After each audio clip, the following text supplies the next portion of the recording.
Yes, I did it all for love. Oh, they say fools believe in it, so I guess I'm one of them. Oh, don't you know? I fell for fools gold. I fell for fools gold. What did I know? What did I know? I fell for fools gold. I fell for fools gold. What did I know? What did I know? You were fool's gold. Yes, I did.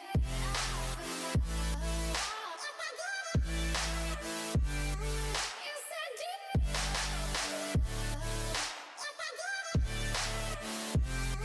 Yes, I did.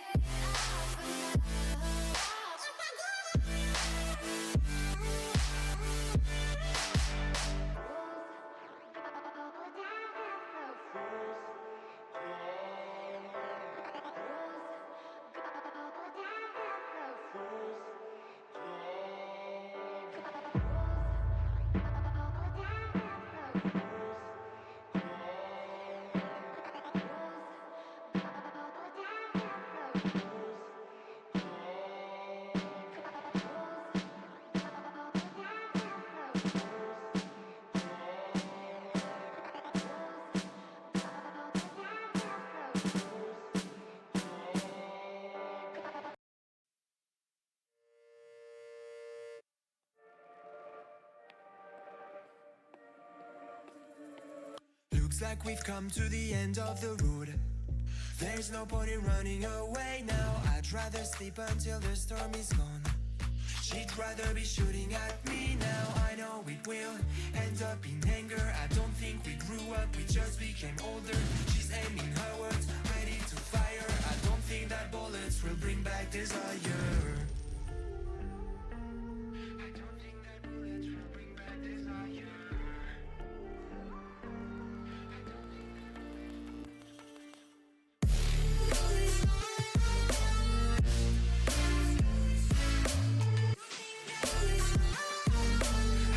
that bullets will bring back desire. I don't think that bullets will bring back desire.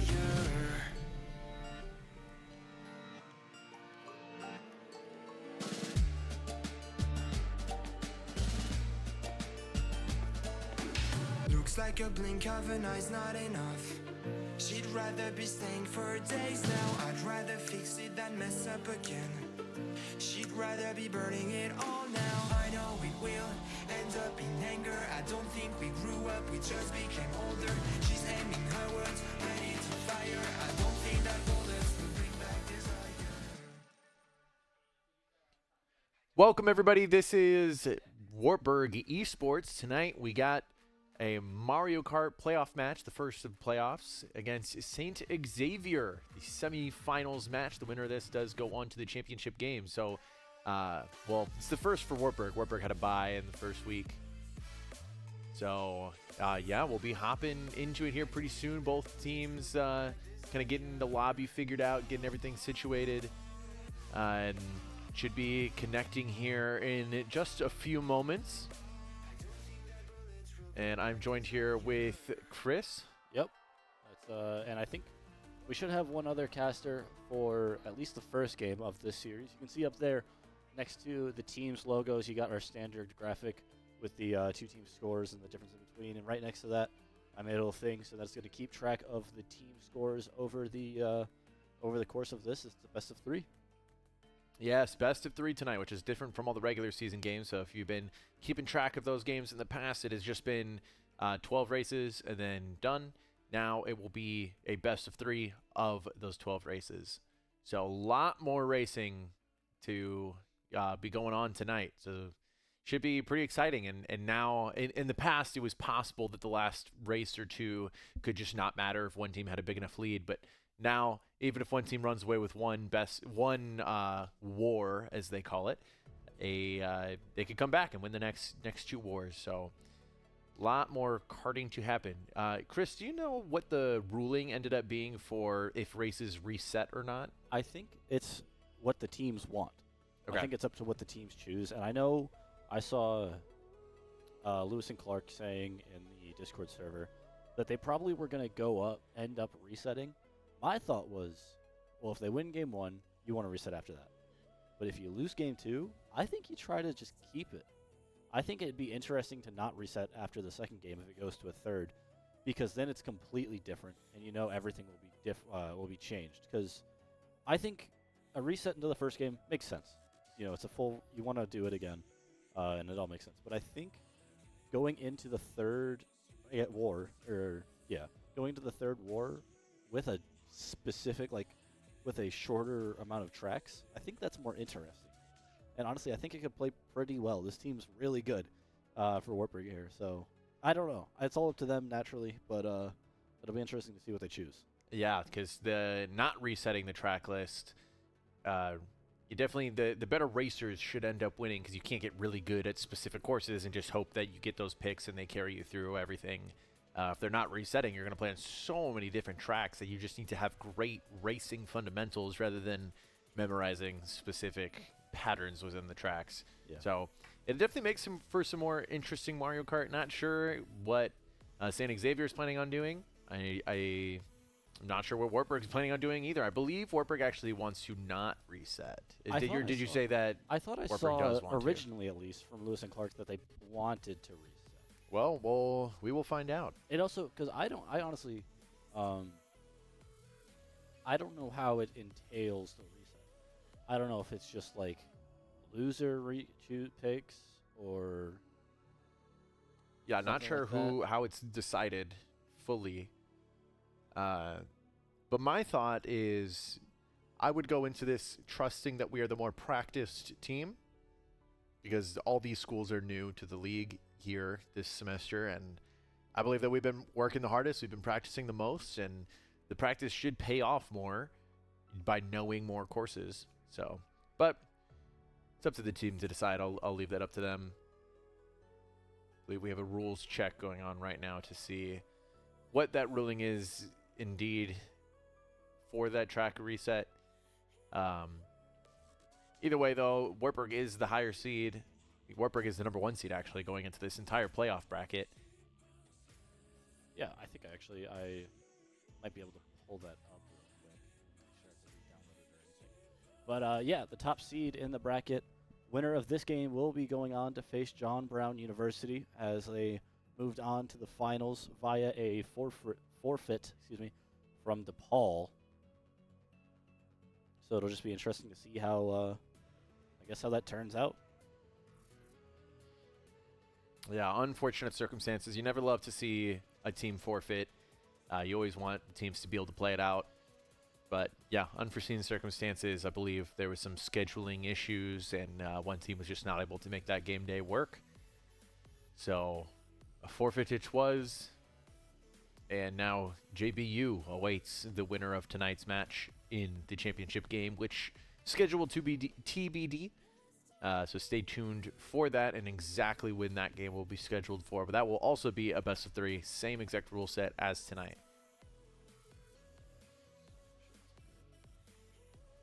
Whole technical side of. Yeah, we should be getting a bracket here pulled up shortly for you all so you can see where everything went and how everything went down in Division 7 of Collegiate Karting League. And here we go. Here's the graph. You can see Wartburg, number 1 seed up top. It was St. Xavier versus UTEP to play into tonight's game. St. Xavier won 2-0. So the number 5 seed, it was who we will be playing against there. And down on the bottom, you see DePaul versus John Brown, JBU. And JBU was took the win by forfeit there. Yeah, and even then, that St. Francis game, let me see if I can pull up the exact results that they had. Make sure nothing's going on yet in the actual game. No, still not in yet. But here, where is it? Let's get the exact scores from those games. So in the first game for St. Xavier, they took it 612 to 372. Second game a little bit closer, 567 to 417. So still pretty decent scores, not absolutely blowing out UTEP, but a pretty decent win. And I know Wartburg, when they played St. Xavier first, is a pretty decent result. Yeah, I believe in that game, Wartburg and St. Xavier were both missing their top player, so that will change a lot. Us on the side of Wartburg was missing Lewis and Clark then. Oh, no, this is the St. Xavier score right here. It was 552 to 432, so Lewis and Clark was playing there. I believe it was a different game that Lewis and Clark was missing from. Forgot which opponent that was. But we have Landon Jepson also joining us now on the microphone. How are you guys doing, man? It's great to be back. You know, Cloud County called that one last time. A big win for the Knights in this matchup. You know, semifinals. It's going to be a big one. But you know, hey, it's great to be back. Oh man, I should have wore my jersey tonight. The whole Mario Kart crew is all ready to go, and Yes, it couldn't be joined by none other than Coach Fish, the best of the best. So. You know, it's what you know, Division 7 of Mario Kart. I was talking to Chris about this a lot last week. So when it comes to Mario Kart, the difference between them, Rocket League, are the divisions very similar when it comes to the divisions within the different conferences and divisions? So the divisions are a little bit different from what we've been used to in NECC, which our other games compete in. Because in NECC, those divisions go based off of your in-game rank. In Mario Kart, I mean, there is kind of a point system, but it's basically just like the more you play, the higher it goes, rather than an actual proper ELO system. So the divisions are based a lot more just off of the discretion of the league admins. So because in Division 7, they have no prior information on us, it's just all new teams. So they'll place us appropriately depending on where they think we should go as we head into our next Mario Kart season. And also, if we play in any scrimmages or anything during that off season, they'll take that into account as well. Sweet, but you know, like we saw the semifinals bracket for the playoffs here, we saw John Brown advance to the championship match because of a forfeit from DePaul. The Knights win tonight. They will move on to the championship match. They did indeed defeat John Brown earlier this year, did fall to DePaul earlier this year as well, so the Knights only loaned one loss to DePaul this season. As you guys will be taking a trip later this week to Simpson. I heard talking to a couple of the Rocket League guys for the MVC tournament. Yeah, the MVEC finals and semifinals will be taking place this weekend, hosted at Simpson College. So thank you to them for hosting all of us and putting on a great production. They did an awesome job last year. So should be a good time. Our Rocket League team heading in as the 3rd seed, I believe. BVU was the number 1 seed, and they were unfortunately unable to make it to the tournament, so they had to drop out. Oh, wow. So the 3 teams left for Rocket League are Wartburg College, Simpson College, and Cornell College, which I believe we beat Cornell in the regular season. Simpson, I do also believe, has added a player since, so we've played against 2/3 of their team. I don't remember the exact result from last time we played them. But definitely doable for any of those 3 teams. It's going to be really, really close. Cornell getting the advance from the forfeit against BVU, so they'll be in the finals already. So, yeah, a real important semifinal match. Chris, what were you going to say there? For that one, we beat 4-1 Cornell in the regular season, and then who was the other team? Was that Simpson? Yeah, Simpson is the other Simpson team. lost 4-3. Okay, it's a really close game against Simpson. Yeah, we'll have our work cut out for us against both those teams, but should be really good games. I know that our Rocket League team, that was in the fall. They've been putting in a lot of work. Actually, we're coming in with a slightly different roster. We'll be bringing Mason, a.k.a. Crab, in with us. Oh, and Mario Kart is getting going as we're talking about that. So here we go. It looks like our first race is Twisted Mansion, I believe is the name. And this is the perspective of John Longon that we'll be seeing tonight, especially it definitely is for Game 1. They might switch it up for Game 2, but probably we'll stick with John Longon. And if there's Game 3, he'll probably just stay as well. But could switch it up. We'll let you know if it does change. Yeah, nice red shell there. Just like for against Cloud County last week, we saw a lot of the Knights utilizing the black and orange Yoshi. We saw the different colorations of the Yoshi last week, which is really cool. You know, it's kind of the advantage of trying to decipher both teams when it comes to that advantage. But Coach Fish, when you see, is the Kart the name of the game when it comes to these races? Do you see a lot of players within the Wartburg Mario Kart team switch their carts, or a lot of them staying consistent with the same cart usage? Some have switched throughout the season, but for the most part, everybody's kind of picked their combo and stuck with it. You'll see basically 2 different combinations. You'll see either the Teddy Buggy, like we see right now with John Longon, or if you see the little moped-looking bike that some of them are on, that is Mr. Scooty.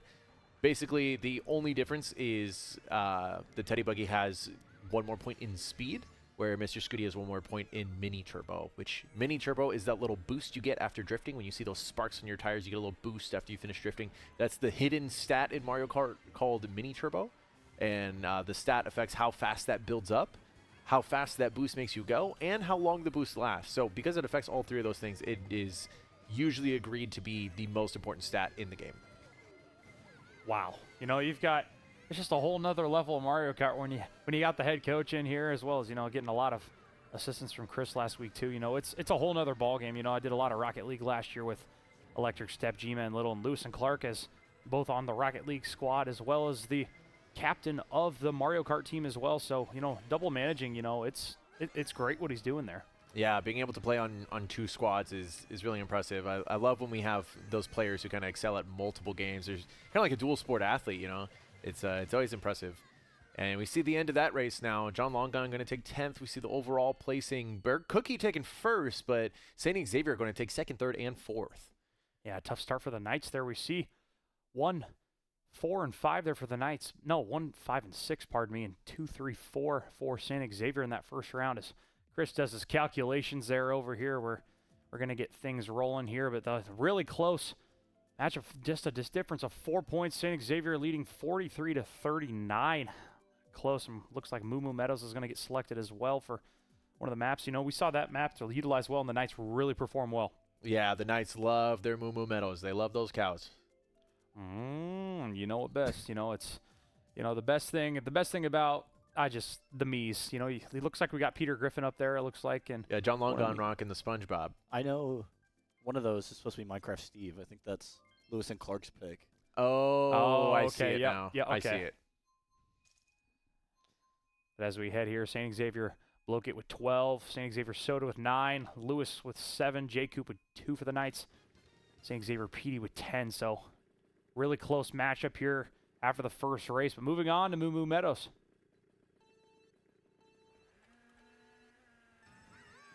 So Coach Fish, when do you see the coins really be the benefactor when it comes to the end of a race? Do you see a lot of people utilizing their coins, or really just does it depend on how the race flows with what things you get, whether it be a shell or whether what token you get? Yeah, the coins actually matter so much in Mario Kart. So if you've ever played Mario Kart and you're building your cart and you look at the stats as you're doing so, like you can see coins are so important right here that John Longon's going to stop just to make sure he gets all those coins right there. Because every coin is worth 1 bar of speed. So 10 coins, that's 10 bars of speed. You'll double what your initial speed, actually not double, but you'll double, at least on the character selection screen. I don't think it will actually double your max speed, but it does make a huge difference that when you have 10 coins versus 0 coins. So if you want to make a comeback like John Longon's looking to do right here, you need to make sure you get these 10 coins, which he has right now, and you want to utilize some really good items as you see him use these mushrooms to kind of just skip a huge chunk of the track right there. A star in the pocket, as well as a golden mushroom now. So now he basically doesn't even have to worry about where he's driving. As long as he's not bumping into walls, he can basically cut across any grass. With 10 coins, he should have the speed to pass just about anybody else on the track. They're really utilizing the star power just in effect there. The golden mushroom still holding on, and then 3 red mushrooms just waiting for him. So really smart game plan here. And all the way up from 5th, wasn't 12th, but now up into the top 5. Heading into the last lap. Yeah, the last leg right here. Going to turn this corner. Has the triple mushrooms to try to take advantage. Going to pass 1. There's a red shell that he did just pass. Going to have to be careful. Passes 2. Dodges the boomerang to snag 2nd. And that is why Mario Kart takes so much skill. We talked about the coins going into that race, and you saw John Longon completely slam on the brakes just to get those coins. And that's something you would never see anybody do when you're just gaming with your cousins. That's the difference between competitive Mario Kart and some casual play right there. It ended up working out, getting 2nd place there. Yeah, St. Xavier going 1, 3, 4, 5 in that matchup. The Knights going 6 through 9 there, as we still have a really close matchup here in the semifinals.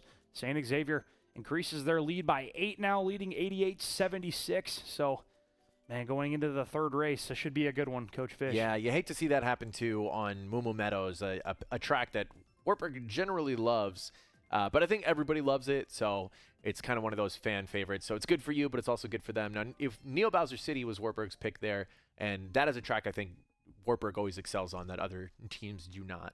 Now, Ice Outpost is the pick here. One thing I do want to note, that actually, interestingly, that ties the amount of negative races Wartburg had in their regular season game against St. Xavier. They only dropped 2 races, and in the first 2, they've already dropped them. They've just got to swing it real quick here. Yeah, but as they always say, it's not about how you start, it's about how you finish. Amen to that.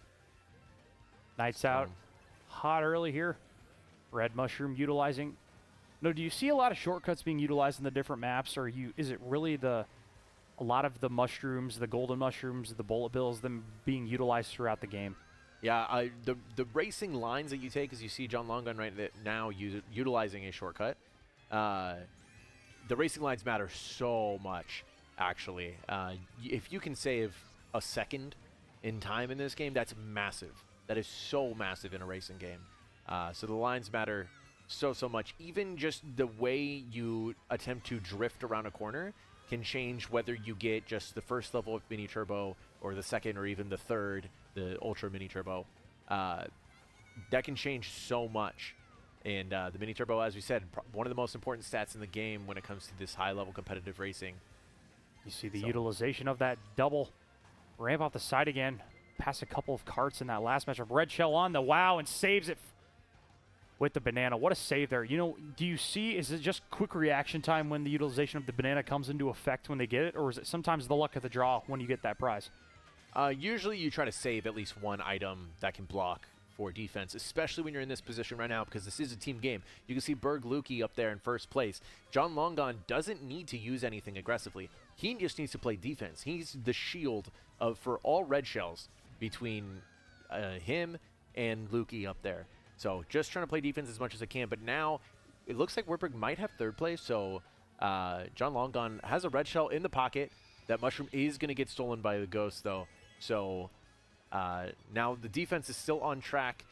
But John Longon bumping into some walls, just making some driving mistakes. Hopefully can still hold on to that second place, allowing Lukey to run away with this race. If you look at that minimap, he is gone. Yeah, Lukey claiming first place by a mile for the Knights, and Knights going 1-2 here in the third race to capitalize after going down in those first 2 races here as the rest of the carts come through for both St. Xavier. Berg taking first and second, followed by St. Xavier taking third and fourth, but the Knights, a better race for them overall, as we get the points here in shortly. That was another, bang bang for the Knights going first and second there, and the Knights take the lead 124 to 122. A 14-point swing right there. And you see, we had the comment earlier made about the amount of negative races, but it's about the total points, So Wartburg overall has only won 1 individual track out of the 3 played, but they are overall in the lead.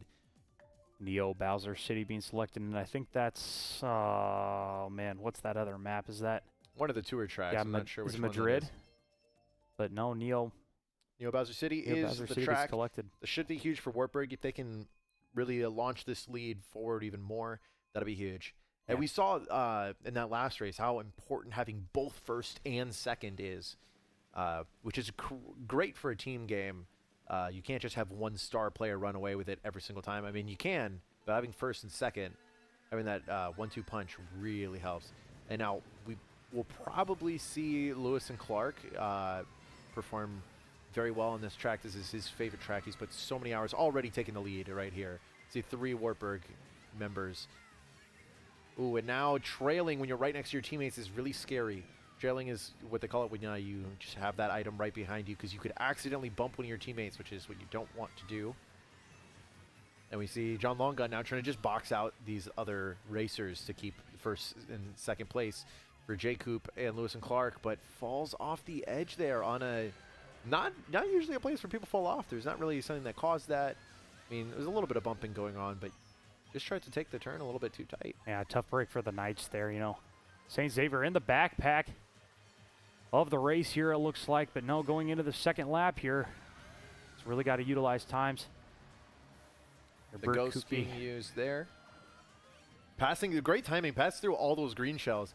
Something that people don't often know is that the Boo, aka Ghost, makes you invincible as well as just steal an item from a place in front of you. What a comeback here, all the way from 11th, now up to 4th place. St. Xavier K just passing.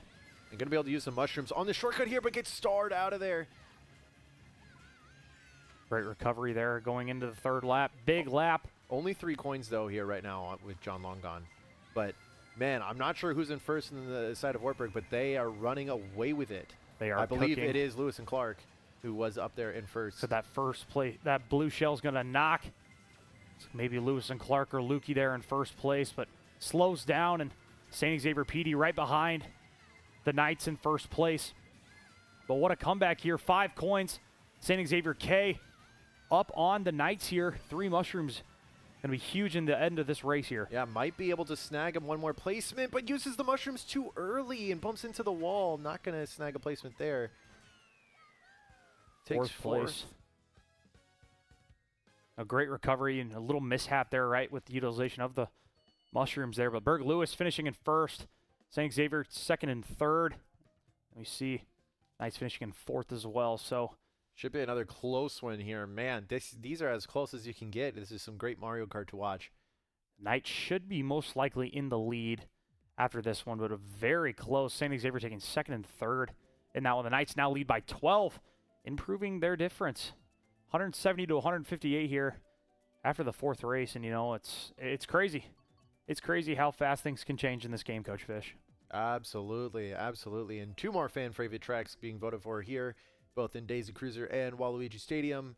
Both some GameCube, some Mario Kart Double Dash originals, which was my first Mario Kart, so fond memories of that. It's crazy how much the game has changed because, you know, when I was playing a lot of this game, it was when I was usually playing a lot of, you know, I was back in my prime with Lego Star Wars Complete Saga and Mario Kart when it came to 150cc and 100cc. You know, Rainbow Road was always one of my favorites, but, you know, Moo Moo Meadows was one that I always battled my dad in, and really kind of, I think that was my map. You know, it's been so long since I've played, but just looking at the map and looking at the different maps and just the crazy course values, it's so much different than when I was a little kid because it's crazy.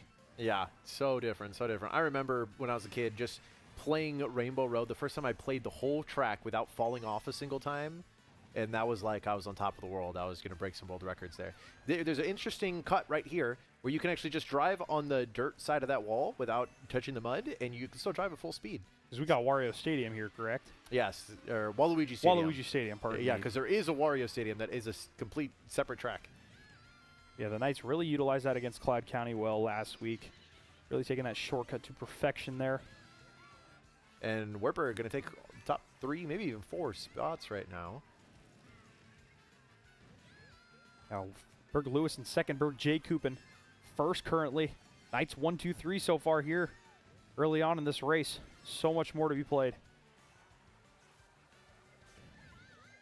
And a blue shell on the way. Hopefully they can split up enough to not hit everyone. It looks like that was great timing on the turn right there. And Berg Lewis had a dodge. Actually was able to dodge that. The only 2 ways you could dodge blue shell, one is with the speaker, that item right there that just hit John Longon. It'll destroy any item near you, so it can destroy the blue shell, or by using a mushroom at the proper time. Yeah, tough break there, hitting the wall there. Star right behind him.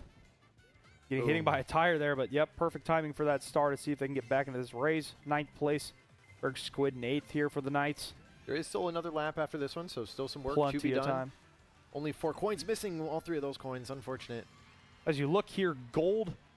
We've got the gold mushroom and the bullet bill here coming into the final lap, so this could be crucial. Yeah, you actually have to be really careful with the bullet bill. Normally when you're playing by yourself, you don't think about it because you're just like, oh, this is great, I get to move up some places. But when you're in a team game, it's really easy to hit out your team when you have they're right in front of you with the bullet bill. Mushroom used to perfection there. Ooh, the green shell looking a little scary. Oh, unable to get another item from that item block. The golden mushroom lasting just long enough. But probably won't need another one. Going to bullet up here. Try to pass SXU. Passes 1. Gets the item on the way. Trying to dodge Berg right there. And oh, wow. What perfect timing for that. Man, that was utilization of Man, that was perfection. And the item is based off of what place you're in by the time you grab the block, not when the item actually appears in your inventory. So what you saw John Longon do right there is he held onto his bullet, he waited till he grabbed an item block, and then bulleted up. So that way he got an item when he was in a lower place to make that item better, which got him that piranha plant to help him speed up to the finish line. Granted, people might not have passed him anyway, but it was a little bit of an optimization right there that we got to experience. Yeah, the item is really coming into effect there well. You know, we saw the golden mushroom, then to the bullet bill, and then to the... Yeah, fantastic. Oh, my gosh. Yeah, that's perfection. The Knights extend their lead. Now adding 12 points after that race, now leading 220 to 190 over St. Xavier. So another great race. Roma Vani getting selected for the tour here, and looks like Mario's map as well. Yes, I believe that's SNES Mario Circuit. Mario Yes. Circuit 3. Oh, it looks like John Longon picked a different map. He got the wrong tour course, which doesn't matter. There's no rule saying that every team has to vote for the same one. Just generally they do. But could Rome get selected here? And it looks like, oh, it just passes it. Felt close. But it looks like we are traveling across the world to the one and only Madrid Drive. You know, great course. Berg John with 48. Berg Skoda 26 for St. Xavier. Blokett with 31. Soto with 36. But St. Xavier PD leading all scores with 57 through the 5 races that have been completed here so far. Moving on to the Madrid Drive here for the Knights and St. Xavier. Something funny about a lot of these tour courses, you can see those characters standing off to the side. A lot of those characters are raceable characters, and the ones standing off to the side are magnitudes larger than the ones you race with. And I just think that's very funny, that they're all giants. Shout out to Wiggler. Shout out to Wiggler. We love Giant Wiggler. All my homies love Wiggler. Wiggler Nation. Wiggle my Iggle. He gets paid to do this, by the way. Yes, he does. That's why we call him the best in the nation. And John Longon now sneaking into first. I think this is one of the few times that John Longon has been in first through a lot of these races. Usually has been playing that supporting second and third in a lot of them. Or being that bagger who makes that run through the third lap. But here, starting to do some front running. Now, one of the main ways to front run is to get those coins worked up. We see him get one in his item, get another one, picking one up right there. So he has 5. That one gives you 2 in hand. So 6 coins. Goes for a little bit of the shortcut right there through the tables. Well executed. A great utilization of the coins there. As we saw earlier, the green shell coming in effect when he picked up that item quickly. Double red shell looked like got at him, but he recovered very well quickly and gets the boost from the waterfall. Yeah, stay in probably first place. has a teammate in that second place spot. Yeah, we see J Coop now appear in first. So had a teammate blocking those reds for him. Now we see John Longon entering once again that trails his own teammate and then gets fireballed. And St. Xavier takes the top 2. We got a blue shell coming in here, and boom for right on PD for St. Xavier. Now this boomerang could be huge. It has the opportunity to hit multiple people. Red shell in hand now, and accidentally hits Cookie. Knights not using their items to perfection like we've seen, and we see the boomerang come in effect there as Blokett gets hit for St. Xavier. But as we head into FC Barcelona Stadium here, St. Xavier managing those top 2 positions here with Blokett and Bebop. The shell And gets the thrown bomb there. Not gonna be able to snag anything, and that's gonna Wow, be St. tough, Xavier taking the top 2. tough break for the Knights. Their items hitting each other. St. Xavier goes 1-2-4 there. Knights going 3-5-6 there. And Cookie ended up getting about 9th place, I think, in that race, and that's the difference of getting hit by your teammate or not. I think that could have been a huge point differential, actually. And there we go. Lead dropped by 6. Wartburg leads by 24 now. Knights still in a very highly intense matchup. 258 to 234 now against St. Xavier as we get rolling here as the next map will be selected. Moving on to our 7th race here tonight. It's a great night. You couldn't beat this weather today. You got Friday weather with 80, Yes. and then you've got yesterday was snowing when I was walking to campus. It's just like, why can't we get a break in Iowa? And then today's beautiful weather, and then another chance of snow tomorrow. So Yep, that's Iowa spring for you for sure. It's beautiful, and then it smacks you in the face. Then it's beautiful, and it smacks you in the face. So you got to appreciate when it is nice, like days like today. As And we look Royal Raceway Yeah. is the pick. It has been Wartburg's pick again. I think it's actually been Wartburg's pick more times than not so far this war. as we move on to the 7th race here, Knights up by 24. I just love Royal Raceway. It's Something so about the cool. aesthetic is beautiful. Now, the mechanics of it, pretty straightforward race overall. But, man, I just love the kind of flowery aesthetic of everything. Yes, looking doing a little research on St. Xavier private college, just like here in Waverly, Iowa, out of Chicago, Illinois, the Cougars of St. Xavier. So Cougars.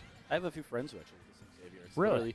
Literally, you take one road and you get up there from where I grew up. So it's Oh, wow. pretty well known, pretty decent at a lot of things. I believe their actual traditional athletic rink. I think they're in the NAIA, and they're not terrible. All right. Yeah, nice utilization there. Mushrooms coming in effect with the items. They're Bebop and Blokit.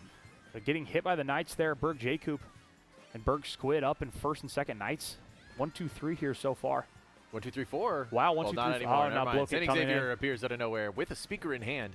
Now, something else that you'll see at the higher levels is people really respect the items you see in other players' hands. It makes a big difference, the fact that you can see physically the item they have. And actually, not only that, but you can't see the item they have in the pocket, their second item. So sometimes you will often purposely hide an item when you're in the middle of the pack so they can't communicate if you have a pretty Wow. important item like a shock or something. Knights have a huge advantage in the first and second here as we look. 10 coins. Now for the Knights, and we get the green shell hit from the item there. And now that actually was a mistake. John Longon really locking into his turns. He was trying to make sure he gets as many mini turbos as he can in that straightaway, rather than using reverse cam. If he used rear view cam, he might have been able to see those triple shells and block it with a fireball. But you don't get a notification that those are coming. But rear view cam is extremely important, especially that's one of the clear differences. If you watch any play from the higher divisions of Collegiate Karting League, you'll see a lot more rear view cam than we're seeing here tonight. Very hard, obviously, though, to look backwards. while Look driving back and then forward. continue around a corner. Continue. It's just watching some of the competitive, like the professional and a Mario shock Kart. dodge. Sorry to interrupt you, but a phenomenal shock dodge from that the was side fantastic. of Wartburg. Cookie and John Longon both getting that dodge. That's going to be huge for the placements. Unbelievable there, but just like you said with the item usage, the back cam, it's just watching some professionals last week just to get some more knowledge of it. It's crazy. Watching Yes. it's unbelievable how fast. It's just the gameplay is just so much different than here.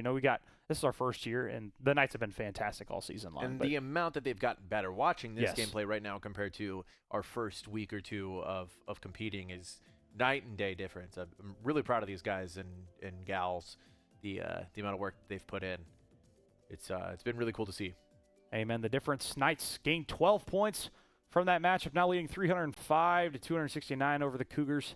So, it's going into this 8th race. It's going to be a big one, but Shout out to the 305 area code, Miami, Florida, amen. where I grew up. Let's go.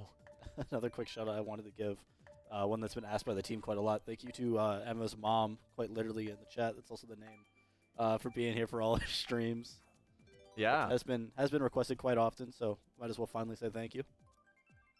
Yeah, we are also really grateful to all the people who come watch our games and support our Knights and our esports here at Wartburg. We are really, really grateful. We wouldn't be able to have the entire room that we use to compete and all of our equipment if it wasn't for the support of Knight Nation. So thank you very much.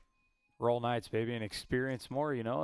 We experience more on the Mario Kart track. We experience more every day in our lives. But now it's been great. It's the comments. I was just doing Rocket League last year. It's just funny seeing some of the teammates' friends just reacting to a lot of the key moments. I remember last year doing a lot of stuff with Tate. Us during the playoffs, we were standing on the table at some moments. We were just it's so electric. It's something that I never thought I'd be doing, is commentating some of the games that I played growing up. And this is why I do this, because when I put a controller in my hand, you don't want to see it because I am a little rusty. I do wonder how Tate would react to this. I want to know how he would feel about commentating on Mario Kart. Oh, he'd go ballistic. I know he'd love it. Oh, he would love it. Yeah, shout out to the one and only Tate Jones. He's out killing it in the professional world now, but he was one of the best. not a journalism major, but man, he could have been one. He was such a good commentator when it came to a lot of the key moments. I gave him, and the knowledge that we blended together, and even with Coach Fish, it's some of the gameplay that I learned from doing sports, and then the background analysis that Coach Fish and Chris have as well, just make it so much fun to watch and get to know more. As we see 7 coins, really utilizing the items here as we see the star power here. And we'll see the shortcut being taken up by this player, by John Longon and the St. Xavier Pede player right in front. That is, honestly, that I love Maple Treeway. It's one of my favorite courses, especially on the Wii, and I did not know that shortcut was there for so long. A little sneaky one. I think it used to be more hidden in the Wii version. As a Team K, a Team Kill, TK, if you will, comes out right there as that bullet bill takes out J-Coop. But sometimes sacrifices must be made.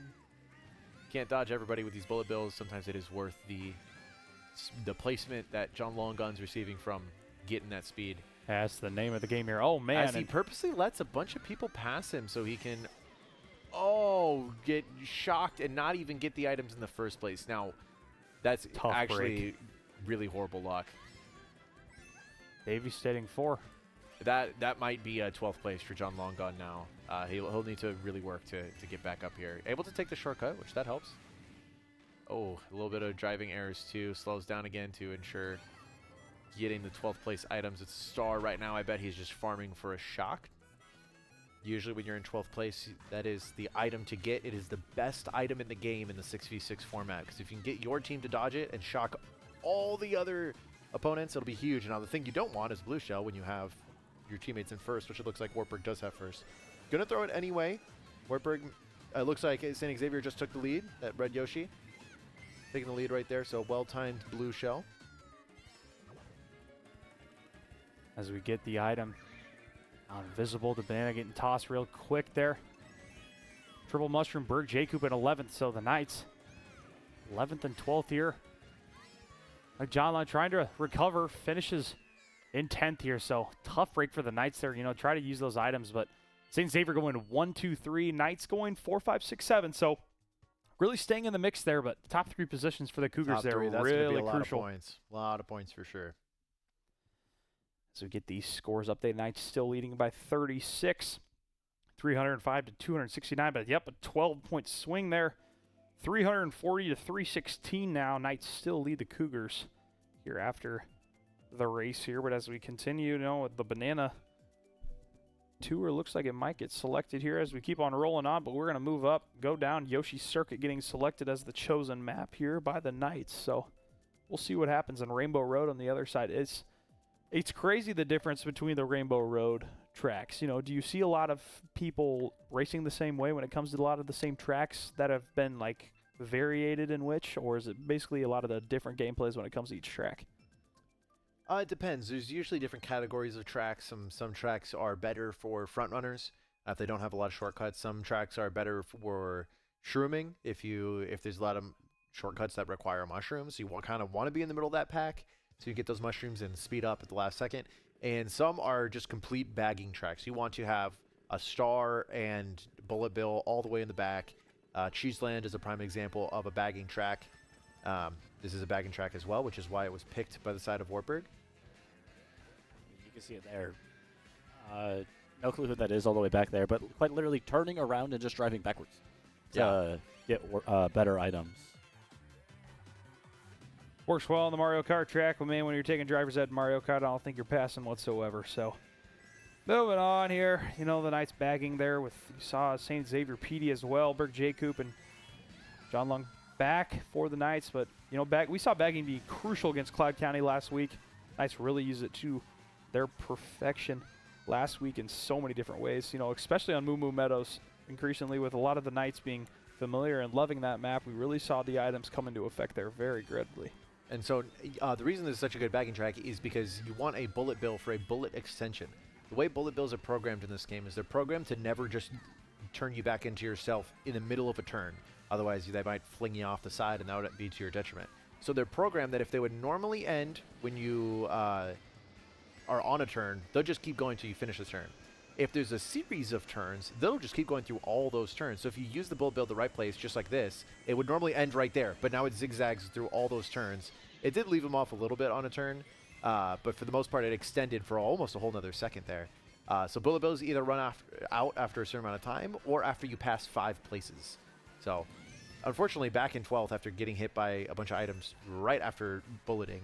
Looking at the track here, Knights looking in the lead here as Luigi maybe be passing here as we move on to the 3rd lap here, but the gold mushroom item being used here. Shortcut through the waterfalls. Kuki trying to move up position. So St. Xavier Kai in the mixed. Knights up by 24 here, 340 to 316. And John Longon gets caught by the bullet, but has the mushrooms to take the cut here. Is it going to be enough? Where everybody's popping their items here at the last second. St. Xavier, somebody gets caught by a bomb right there. John Longon just trying to dodge that boomerang, uses his golden mushroom around the corner in 9th place. Is he going to be able to get any more? Looks like he's going to finish in 9th. Tough break for John Long there. Berg Lewis finishing in 1st. St. Xavier going 2-3. Berg J. Coop finishing 4th. So, you know. Should be a pretty close race. So I'd guess that Wartburg comes out with the upper hand since we got 1st and avoided the last 2 spots. Yeah, St. Xavier PD still overall in 1st with 90 points here. So we get an update here. Knights up, get 6 points back from there. Now leading 384 to 354. A really close semifinal matchup that we've had here. But, you know, it's the name of the game. You know, Knights cruised to victory last week against Cloud County. But, you know, a lot closer matchup with the Cougars now. You know, earlier this year talking to Chris, you know, this was a battle for the Knights as well. But they hung on and won the victory as we saw those stats earlier in the pregame show of what we were getting for analysis. But as we get this, it looks like 2 maps that I've never seen before. Coach Fish, what can you tell me about these maps here? I forget the name. I think that's Donut Plains on the top. That one's also another pretty decent bagging course. But we got Hyrule Circuit instead. I'll be honest, I do not know what type of course Hyrule Circuit is. This is not Wartburg's pick. I feel like we don't typically race on this one. I did see them warming up on this one earlier before this set, so hopefully that helps out. But yeah, not sure if this is... there are a lot of shroom shortcuts, actually, so I do think this is maybe not quite a bagging track. You don't want bullet bills quite as much, but you can see there's lots of patches of grass like that you can just shroom right through. So I believe you want to stay in the middle of the pack a little bit, hopefully get some mushrooms, take those shortcuts. We did see 2 members of Wartburg College burn out, though, on the start. As we see here, the coins getting changed to emerald, it looks like, in this track. Call them what they are. They're rupees. Rupees. Oh, my gosh. gosh. Played Legend of Zelda, man? No. Like I said, I'm a video game beginner. Oh, there you go. This is based off of Legend of Zelda. So the coins are rupees, which is, the currency in the Legend of Zelda To all you Legend franchise. of Zelda fans, I am sorry for saying your language wrong, but, you know, it shows me how a beginner I am when it comes to video games. Yeah, that's okay. Everybody's got to start somewhere. It's never too late. Yeah. As we see now, John Longon running away with 1st. Unfortunately, pulls a coin, but... Oh, no, and it does not look like Wartburg has 2nd place on lock. Going to have to hope not to get red shelled here and have to pull something on defense. Going to cycle 1 time for that double item block, see what they get. Gets a rupee and a green shell, so it's a little bit of an ideal case now. You want to make sure that you have your coin in your 1st item slot, just in case a ghost comes to try to take that from you. It will take the coin rather than your defensive slot, because you have a 70% chance of getting a coin when you're in 1st place. So odds are you're going to get at least 1 coin when you have 2 items, usually. So it's better for it to be in your 1st slots. That way, if a ghost takes your item, they don't take your defense. You can still block from a red shell. And you have enough time if a red shell comes to consume the coin and then block it anyway. It also does a good job of hiding what you might have as a defensive item. You never know if it's a mushroom behind. You never know where he came from.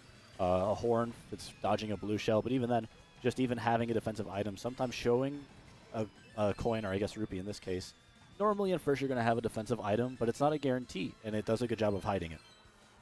Absolutely, yeah. The visual effect of physically holding your item in your hand does make a big difference. Bam, storming back there. Oh my gosh, Wartburg might have had all top 6. And we hear the cheers out there. I believe that's a full sweep on this course of a top 6, all Wartburg favored. Boom, baby. Oh, not quite. Top 5. We got top 5. That's J. still Coop in 8th. And swing of events there for the Knights. Up by 30 right now, but as mathematician Chris, 36-point swing for the Knights. Now leading by 66. You can hear the reaction from the team out there when they're playing. You know, 1, 2, 3, 4, 5 there for the Knights. 443, 377 now. And I was about to Unbelievable. say, going into that race when I saw the 30-point differential, that because we did so many races, it feels like that's a huge lead, which it is a good lead, but it could all turn in with one good, one bad race, which we saw. If that race had the opposite effect, St. Xavier could have completely taken the lead just in that one race alone. But as we see here, man, what a matchup. And what a swing of events. But just like Coach Fish said, this is just like any game that we see. The turn of events can be so fast. And Wildwood's getting selected here. As we see, of course, that we've seen in the past as well. So that, I forget the name of the selection here, which it looks like we're going to see it in a second here. This is Mario Circuit 3. That's what it is. I knew it was one of the Mario Circuits. Couldn't remember which one. This one's famous for being a bagging track as well. There's lots of bullet extensions and some huge shortcuts, specifically when they right at the very end, that if you have some sort of mushroom or a star or anything that can allow you to go over the off-road terrain safely, it is a huge shortcut. So typically you'll see people pick this when they want to bag, which is why we saw St. Xavier picking it, because you start in the same position as you finished the previous race. So since they didn't have a great race that time, they're all starting in the back this race. So they wanted to pick a course that's advantageous towards people starting in the back. When you see with playoffs here now for the Knights, you know, Rocket League's best of 7, do we see any different rules when it comes to playoffs, when it comes to Mario Kart now? The only difference is that it's a best of 3. So it'll be, 3 completely separate wars. As we see John Longcon missing the boost pad right there at the end, actually. So that's the only difference. And the races may or may not reset. We are not 100% sure if the track list resets or not. We'll figure that out at the end of this first race. This is still played to a certain amount of points when it comes to the matchups. 12 races. 12 races, okay. Yep, still 12 races. Normally you just do one set of 12 races, but now it'll be a best of 3 of 12 races each. Shout out to JJ Kool-Aid hopping online. That's one thing about Switch. It's no matter who you're watching, anyone plays anything, you're always going to see it. It's like a Steam notification, except that no matter what, it always will show up. Yeah, there's no like overlay that it's on. It's just physically on the screen. Knights with that 66-point advantage here, 443 to 377 against the Cougars of St. Xavier. And John Longon sitting with a mushroom here. See, he's not even cycling his items because this one mushroom is going to be so powerful. Actually uses it kind of just to cut that turn rather than taking that cut right there. Now what a blue shell there. Hitting it all in St. Xavier K. Petey passing there. Tough break there. And getting 8 there. Wow. The item really hurting Berg John there, but Yeah, and he had the block too. He just didn't want to accidentally trail his teammates, so he got redded out. Knights going 1-2-4 in that matchup. So another top 2 placement for the Knights is critical. And Chris, do you know the magic number that we need to hit in order to secure the lead for the total points earned? It is pretty close to where we're at right now. That was the 11th race. That's over. Oh, well. First set goes to us. There you go. I guess I haven't been paying attention to the amount of races, but yeah. The max you can get is 40 points.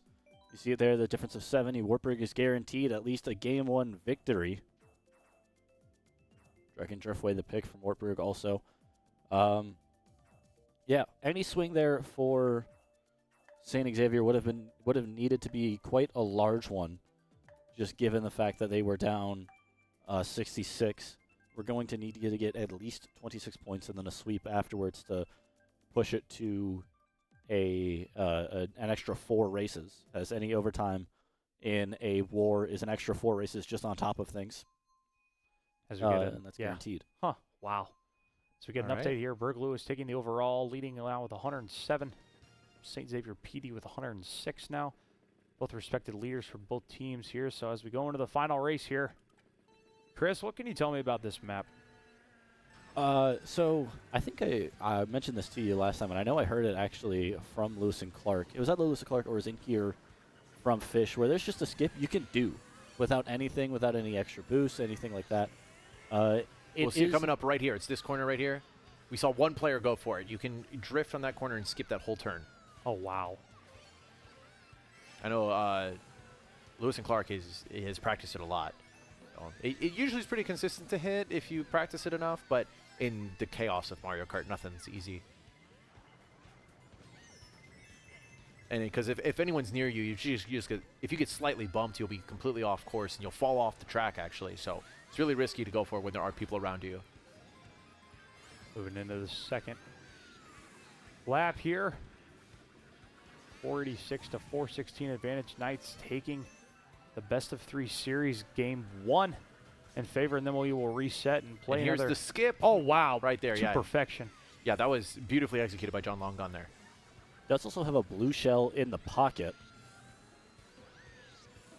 It looks like the Knights are in a huge advantage here. When you look at the map track, you know, Long John in 4th here. St. Xavier in 2nd. Lukey in 3rd, but Lukey just passing. Knights really battling for that top 3 position here. Having a blue all the way up into 4th is pretty crazy. Yeah. Does mean, however, I don't think he's going to be able to use a single other item for the duration of the race, basically. Yeah. Opting to not go for the shortcut right there with so many people around him. And that also means that he can't play defense for these red shells, so ends up falling all the way to 11th. Might be able to throw it right before the finish line to try to knock some people in the middle of the track. We'll see what he ends up doing. Luckily, though, he is sacrificing his item usage for the sake of his teammates, because if somebody has a blue shell in their pocket, nobody else can pull a blue shell. So it kind of guarantees that his first place teammate is not going to get blued. Oh, gets caught in 10th. Unfortunate finish there for John Longon. Knights going 1, 2, 5, 6 there. St. Xavier taking 3 and 4. Berg Lewis still leading the way with Lewis and Clark with 122 points. Finishing first track out of all the first 12 races. The Knights on top, winning. It's an updated score, 533 to 451, difference of 82 points. Berg Lewis leading the way with 122. Now, normally that'd be the game, but this is not the case for today for playoffs. This is a best of 3. As you can see, indicated by the little numbers, just by their logo there on the top. The 1 and 0 is the amount of game wins they have. So first to 2 will take tonight's game and advance to the championship game for Division 7 in Collegiate Karting League. But yeah, man, great game 1 there. As you saw the 12 races finish in the best of 3 series, you know, Knights really used their items well there. Yeah, the item management was great. I mean, it's interesting watching Mario Kart because you only see one perspective kind of the whole time. But from the perspective of John Longon, I mean, he raced pretty well fundamentally when he was in a low position. He knew when to bag. He knew how to manage those items, to grab coins, where the bullet extension was on Yoshi Circuit, or Yoshi Island, I believe that was.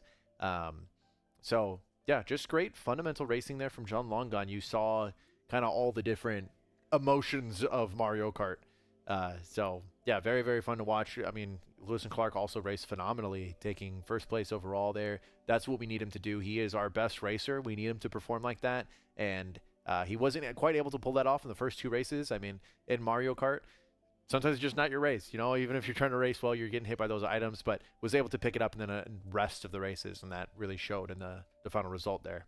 Yeah, you said that to perfection. John Longon, you know, we saw 9th, but then battling back when he came to the Zelda map and finishing 1st.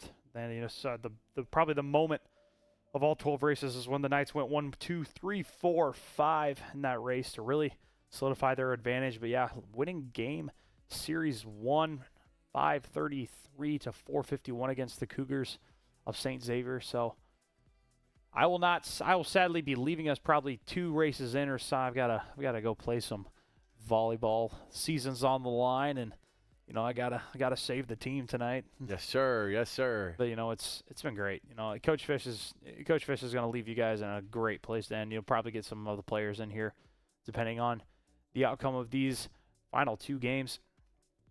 Knights winning game 1 once again, 533-451. Great. Lewis leading the way for the Knights with 122. St. Xavier PD leading in points for the Cougars. So Knights played exceptionally well towards the end of those last couple races and solidified themselves with an advantage. You know, we're going to get things rolling here shortly, but, you know, when it comes to Mario Kart, what is your favorite track to race? Oh, it's switched a lot. I think Wildwoods is the one now. I love the aesthetic of it. I love the different sections of it. There's nothing really too polarizing about it. Pretty average, just fundamentals track, and so that one's kind of become my favorite. I used to love Maple Treeway a lot. Still love it. It's not my favorite anymore. I do love that there's giant wigglers. Yes. Wigwood Nation. Yes. Those are probably my top two. What about you? Moo Moo Meadows, no matter what. I've always loved that track. Mainly from being from small town Iowa, it just gives you the field. You got the cornfields, you got the barns, you've got it all, and it's sweet. I would always, when I was a kid, I thought it would always be fun to just hit the cow just for fun because, you're just trying to hit and trying to succeed. But I've always loved that map. That map is in the back of my head, and I always have probably done the best. That's about the only map where I can beat some of my friends on because I played that map all the time. Yeah, that is a good one. There's so many, and especially now with the new courses that they've added with the expansions. They've doubled the course number. So lots and lots of really cool tracks on the track list. Some new ones, some returning ones. I think they did a really good job. And now we get to get excited about the Switch 2 coming out and Mario Kart maybe officially announced as a launch title for the Switch 2. Oh, wow. And not much more information other than that. We have had it hinted that there will be 24 racers in one race rather than just 12, which could change. And it has to change a lot. I mean, just mathematically from an item distribution, because you double the total amount of racers, that means second place is now kind of like 1.5 place. Yeah. So makes me feel like first place is going to be a little OP if you ask me. But the coin system's probably going to change, I'd guess. I don't know. That was in 7 and 8. So maybe that'll stay in. There's been some hints towards some sort of gas tank gimmick. Because all the carts have a gas tank that you can see on the sides of their carts. And there's kind of like a gas station in one area. Yeah. That's all I know about as for right now. But yeah, super excited about that. That's going to change a whole lot. And honestly, that's probably going to be the Mario Kart that we're playing next year if all the leaks and rumors are true of when the Switch 2 is releasing. And just if Mario Kart is a launch title. So that's crazy. It's when you increase another 12 carts and racers, the skill and strategy then you have to implement just so much more game plan, just utilizations of items, like you said, just being a much more of a factor when it comes to that. And like you said, first place becoming a lot more OP if you can get first out of those 24 racers. But yeah, when it comes to that, then where you're going to have to recruit more racers then, or is the Mario Kart team pretty solidified? I have no idea. Depends if we go for a still 6v6 format collegiately or not. Depends on a lot of factors. And maybe the 24 racers is an alternate game mode that's kind of like a 8-player Smash game mode. Maybe it's not the standard. So I have to wait and see. There's a lot of stuff up in the air. Hard to know for sure. Yeah, just going to be kind of the Wild West a little bit as we transition the Switch games. Not sure what Smash will do either. Smash, there's no new Smash to be leaked yet. We don't even know if there ever will be another Smash. I'd be shocked if there wasn't one. But yeah, so we'll have to wait and see what that looks like for both the games and what that'll be like for the world of collegiate esports. So game 2 will start at 8:35. So you got about 5 minutes till game 2 starts up. Sweet. All right, a little bit of downtime. Yeah, a little bit of downtime. I'm going to sign off here. As forever, I will be back for the championship matchup. Coach Fish, when should I come back? When's this championship matchup going to be if the Knights succeed in victory tonight? It's not scheduled yet. We'll have to wait and see. Well, first, let's get the dub here. Amen. And then once we get the dub, then we'll focus on getting that last match scheduled. But we'll have you back for sure to witness some great Mario Kart and hopefully another trophy coming back. Yeah, to the Knights. Your office is getting a little full there with all the Overwatch and Rocket League trophies. You guys went up to Minnesota State as well as you're up in Mankato for that tournament as well. And you brought back the arm sleeves. I remember. Yeah, we got some arm sleeves. No trophy sweet. from that one, unfortunately, but it was great competition from our Rocket League and Smash teams there. So Rockstar, shout out Rockstar. That's crazy. But the competition that you guys see throughout the year, it seems pretty exceptional. You're seeing a lot of Division I schools here, even in the division with the Wartburg Knights and Rocket League guys. Seeing DePaul's Division I, we see a lot of those teams as well for them. They forfeited in the semifinals there, but it's all across the board. Knights are competing with the best of the best. Yeah, in lots of different games too. So it's great that our program continues to thrive and grow, and hopefully that success continues for years and years to come. Amen. Get that trophy case to fall over just like the traditional athletics one did. They had a trophy case break because there were so many trophies on it about a year ago. Oh, wow. A year or two ago. So Hopefully that's the case soon in esports. Sounds like a good problem to have. Too many trophies. Oh, amen. No, we are Wartburg Esports. It's the way here in Waverly. It's the American Rivers Conference, the MEEC. They're jealous. They're jealous of us because of how good we are in everything. It's just the way of the game here in Waverly. And it's this looking at even sports besides esports is we handle this conference in fashion. We win so much. And you see with football, we've seen with so many sports this year, the improvement that we've made as well. Women's basketball winning another American Rivers Conference championship as well. So left and right, the Knights lead the way. So it's no better place than Waverly, Iowa. Yes, sir. Yes, sir. You might think it's the middle of nowhere, but No, it ain't. no, not out here at Wartburg. Men's wrestling bringing home a national championship with 6 guys, 5 All-Americans. Women's wrestling winning an American Rivers Conference championship. You just count them all up, and you'll just keep going. You'll just keep going. 30 straight years of national championship winners here for the Knights as well since the mid-1990s. So it's a powerhouse. It's a powerhouse. And now esports coming around. We saw Overwatch really how long ago was it when 2 years ago. 2 years ago. Won a national. Last year got runner-up at nationals, so still went undefeated in regular season and won the playoffs. So just clean sweep straight through that bracket, and then runner-up at nationals. So, still some really impressive stuff. Unfortunately, wasn't able to make it into playoffs this year. We got moved up some divisions, so but that's all right. Getting better every year. We're gonna have a big roster change for Overwatch going into this next year. Graduating a lot of seniors, so shout out to those guys. But yeah, we've been kind of preparing our JV team. They've had a good run, so we'll have some new blood on the Overwatch team going into next year. But yeah, it's cool to have a program that's been around long enough that we're starting to go through cycles and generations of players, of athletes, if you will. Really, really, really cool to see, especially as a coach, to see them grow and learn and improve as players and as people. Just really cool. Amen to that. Well, best of luck, sir. Take it easy. Have a great night. Good luck at your volleyball game. Thank you very much. Hey, as always, go Knights. Continue to dominate on the track. My friends, it's been a pleasure. I'll be back hopefully next time. Knock on wood for luck, baby. Let's roll. All right, I'll see you guys later. See you, Landon.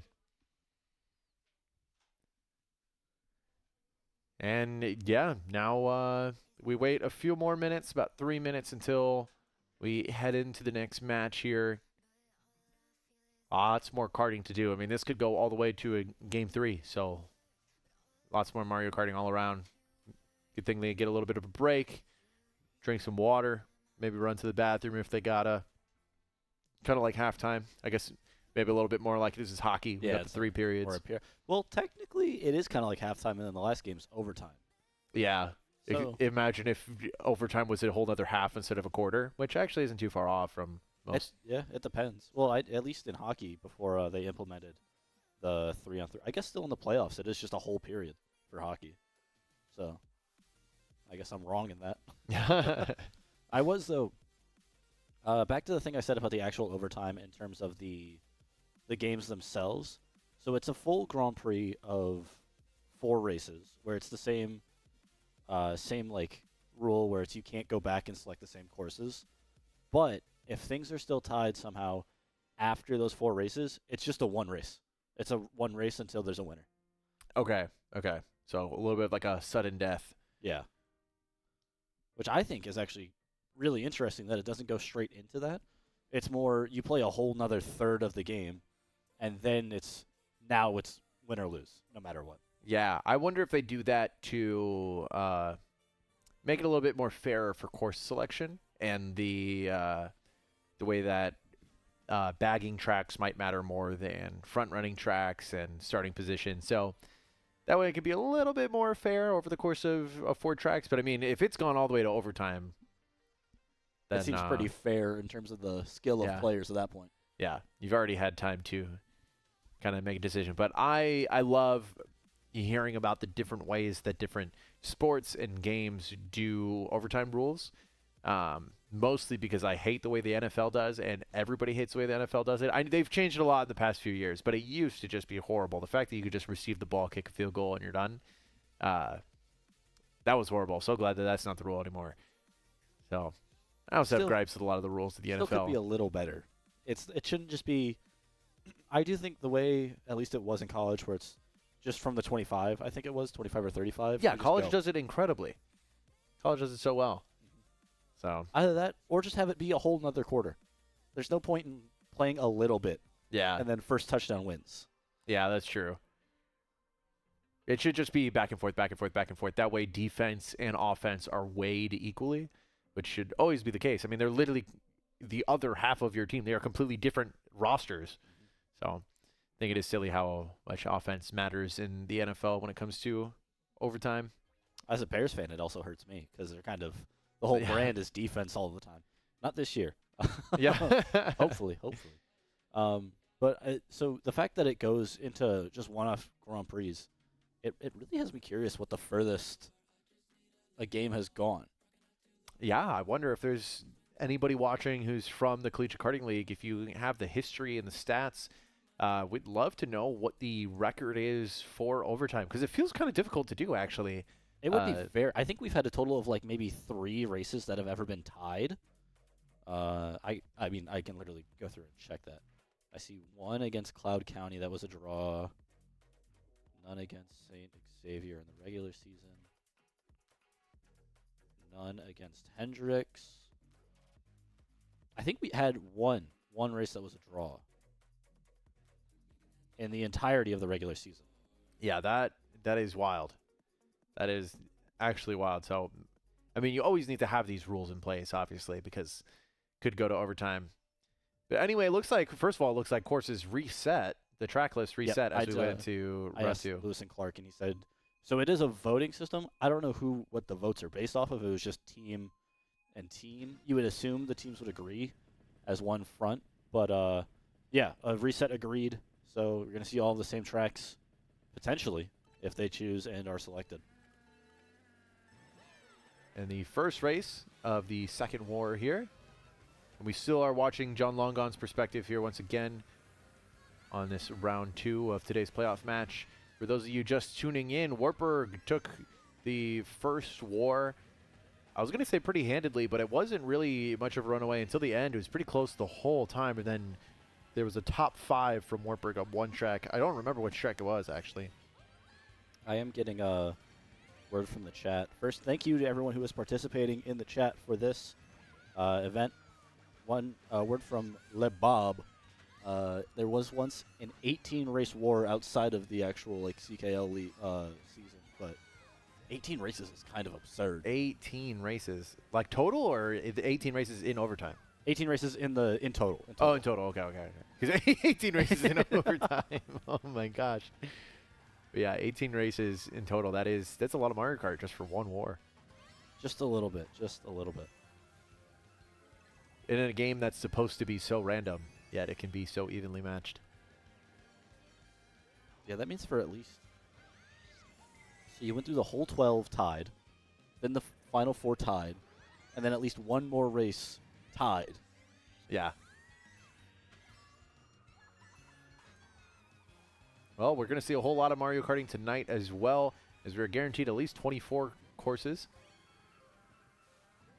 And possibly even 36.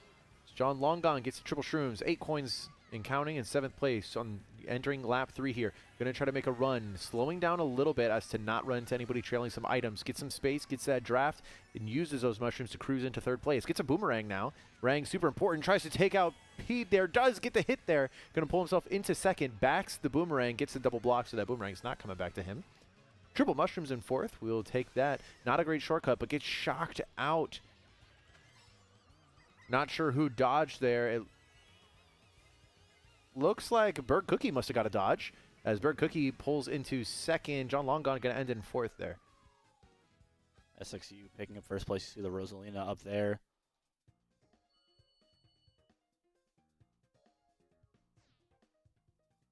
As well as 3rd.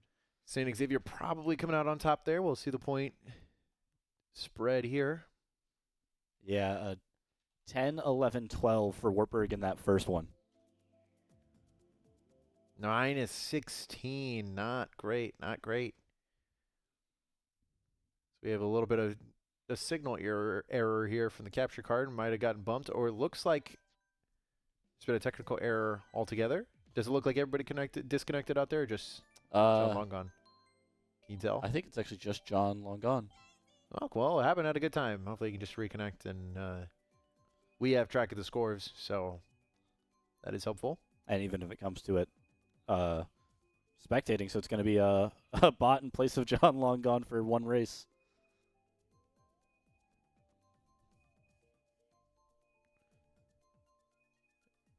Yeah, this will be interesting since he's out for a race. Really, really unfortunate, but This does mean, however, that those we're are the going to... rules. Diddy Kong! Yeah. It does mean, though, that we're going to be able to see what the spectator cam for Mario Kart is like. Yeah, it is interesting. It's a little too cinematic at times. Looks like Moo Moo Meadows was the track picked. Yep. Have And we're off. to wait a little bit for the game to load in. Oh my gosh, look how much it's switching around perspectives. Oh, he might be doing that, actually. I bet he's controlling it. It looked like the speed of someone mashing a little brainlessly. Or not, maybe not brainlessly, maybe looking specifically for a Wartburg member, so we can now follow Cookie in first place here. Oh, the cinematic cam. We're looking backwards. We have no idea where we're going. And fun fact about Cookie, we've had Cookie's perspective on before, but Cookie does use an inside drifting bike with Link, so definitely not the meta. She tried at the beginning of joining this team to switch to the meta and just absolutely hated outward drifting. And in fact, as we're working on some time trials, just had better times with inward drifting. So we said, you know what? Why force something if it's literally worse for you? One thing that I think is really interesting, unless I'm absolutely misremembering, I'm pretty sure bots count as points. Correct. The amount of points that Diddy Kong gets will be added to Wartburg's score. Which I think is really interesting, because even if something out of control of the player happens, like a disconnect where it's just an internet problem, I think it's really cool that it kind of just continues as is. Yeah, the error, the big thing that can happen is if two people disconnect and there's two bots, then you have to restart the match, because then how would you know whose bot is whose? Which we see some internet issues coming out right there. It looked like Cookie got hit by that red shell, then just proceeded to drive forward. Now, hopefully, we're still able to get the scores even from the spectators. I'll ask Luki for those. Okay, so we'll go get a screenshot there.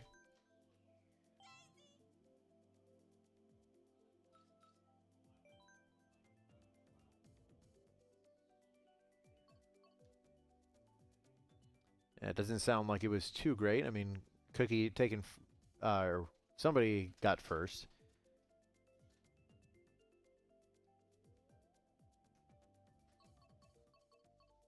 Is that the updated score up top already? All right, so 20-point lead for Xavier to start this off. I mean, Wartburg started the same way last time.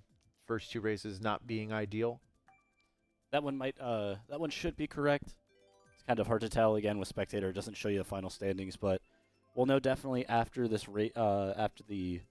this war is over. I'll confirm it with the players, but I guess a tentative score now up top. Yeah. Seems like it's correct though. And we do have screenshots just in case.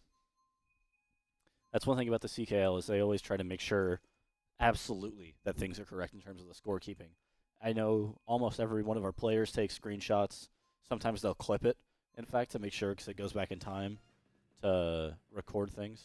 Which before this, I didn't even know that the Switch had clipping built-in capabilities. That's actually a lot of hardware power locked into that small little device. It really is interesting, and then it will be interesting to see Nintendo maybe missing both those coins. Maybe finally making a console that is technically current gen with the Switch 2. Again, we don't know the hardware till, what is it?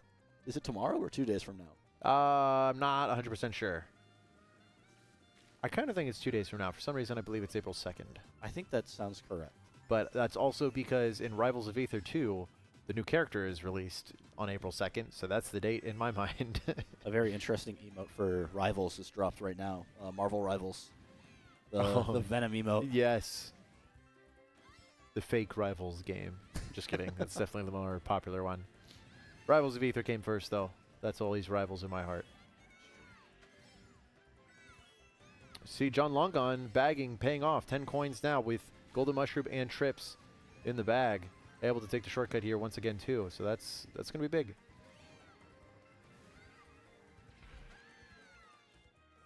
Now, because coins increase your speed stat, the boost that you get from mushrooms and boost pads and all that, that actually scales off your speed stat rather than your mini turbo stat, even though they both kind of have a similar visual effect. So the coins actually scale how fast your mushrooms make you go. 2 bills flying in. Obstacle for the item play there. Normally when I race on this track, I just forego those items right there and instead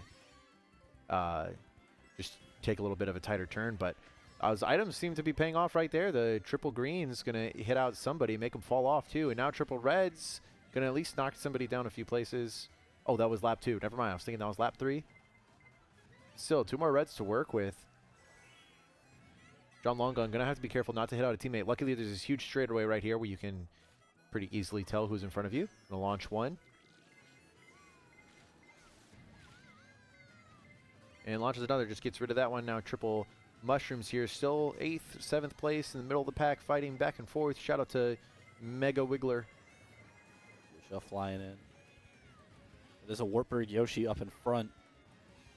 There we go. This is the pathing that I was talking about earlier, where you can skip that item if you just take a sharp turn. It actually is much, much faster. Most players opt to do it on lap 3, which makes sense now. I thought it was lap 3 last time. And a mushroom, 5th place, still 10 coins. Let's see what John Longon can do. A little bit of chaos here at the end. Snags 4th. Berg Lewis taking the number 1 spot. St. Xavier taking 2nd and 3rd.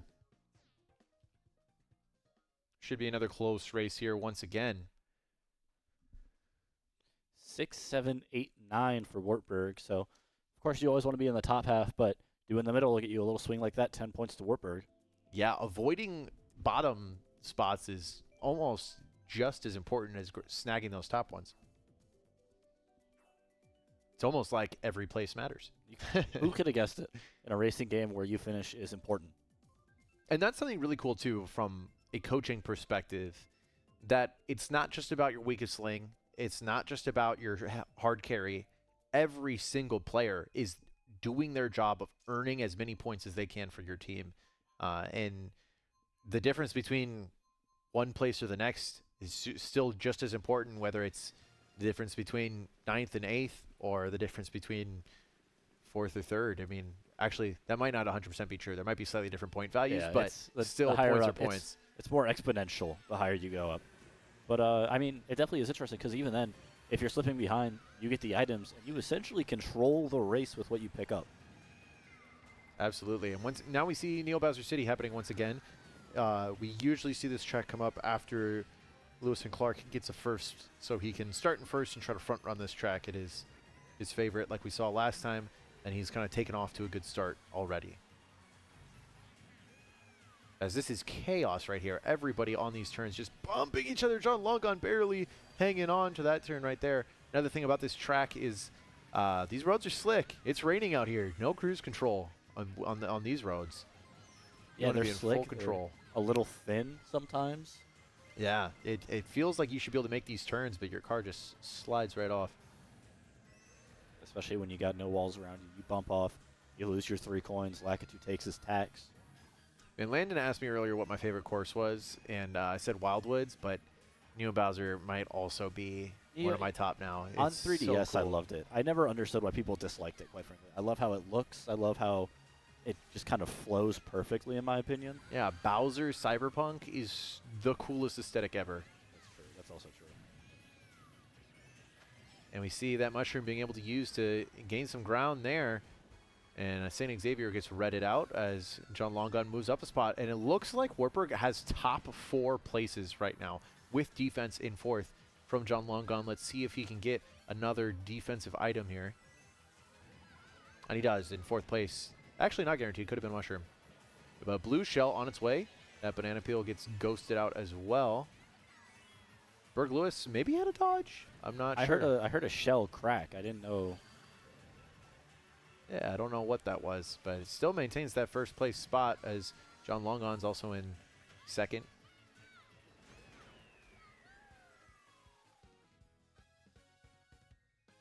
And it looks like someone from St. Xavier stole a spot right there at the end. John Longon looked like he had second and ended up in fourth somehow. That's the way Mario Kart goes. I do think it's really sometimes it's silly when there's no one around you, but it does add to the anticipation when it turns off the position counter and it just puts you in the dark. Yeah, a great effect that they've added to Mario Kart 8. I'm not sure when they started doing that, but was that a 24-point swing? Yep. And there we go. That's Neo Bowser City for Wartburg College. Wartburg once again in the lead. When this happened last war, Wartburg did not look back. They took the lead and kept running with it. And Paris going to be the selection from Wartburg.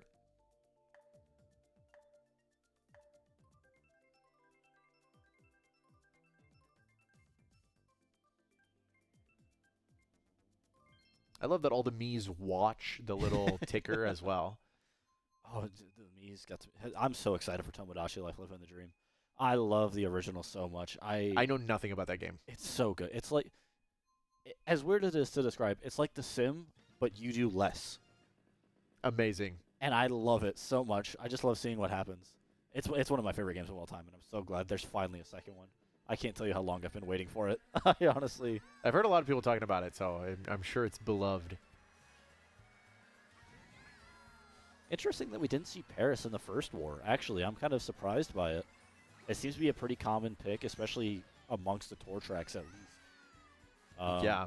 Definitely one of the most competitively viable ones. It's a lot of the same turns, which is kind of weird for the tour tracks. And there's that decision right there. That turn, if you go straight, it's a lot longer of a path, but you do have an opportunity for item blocks. So I love when there's on-the-fly decision-making, which Mario Kart's filled with. And the turns are mechanically challenging, as you saw John Longon cutting that turn very, very tight, and it still ended up bumping the corner there. And also a shroom cut through the middle, as we saw there. Lots of different classic Mario Kart types of turns and cuts that some of the other tour tracks are just lacking. They're usually a little bit more straightforward.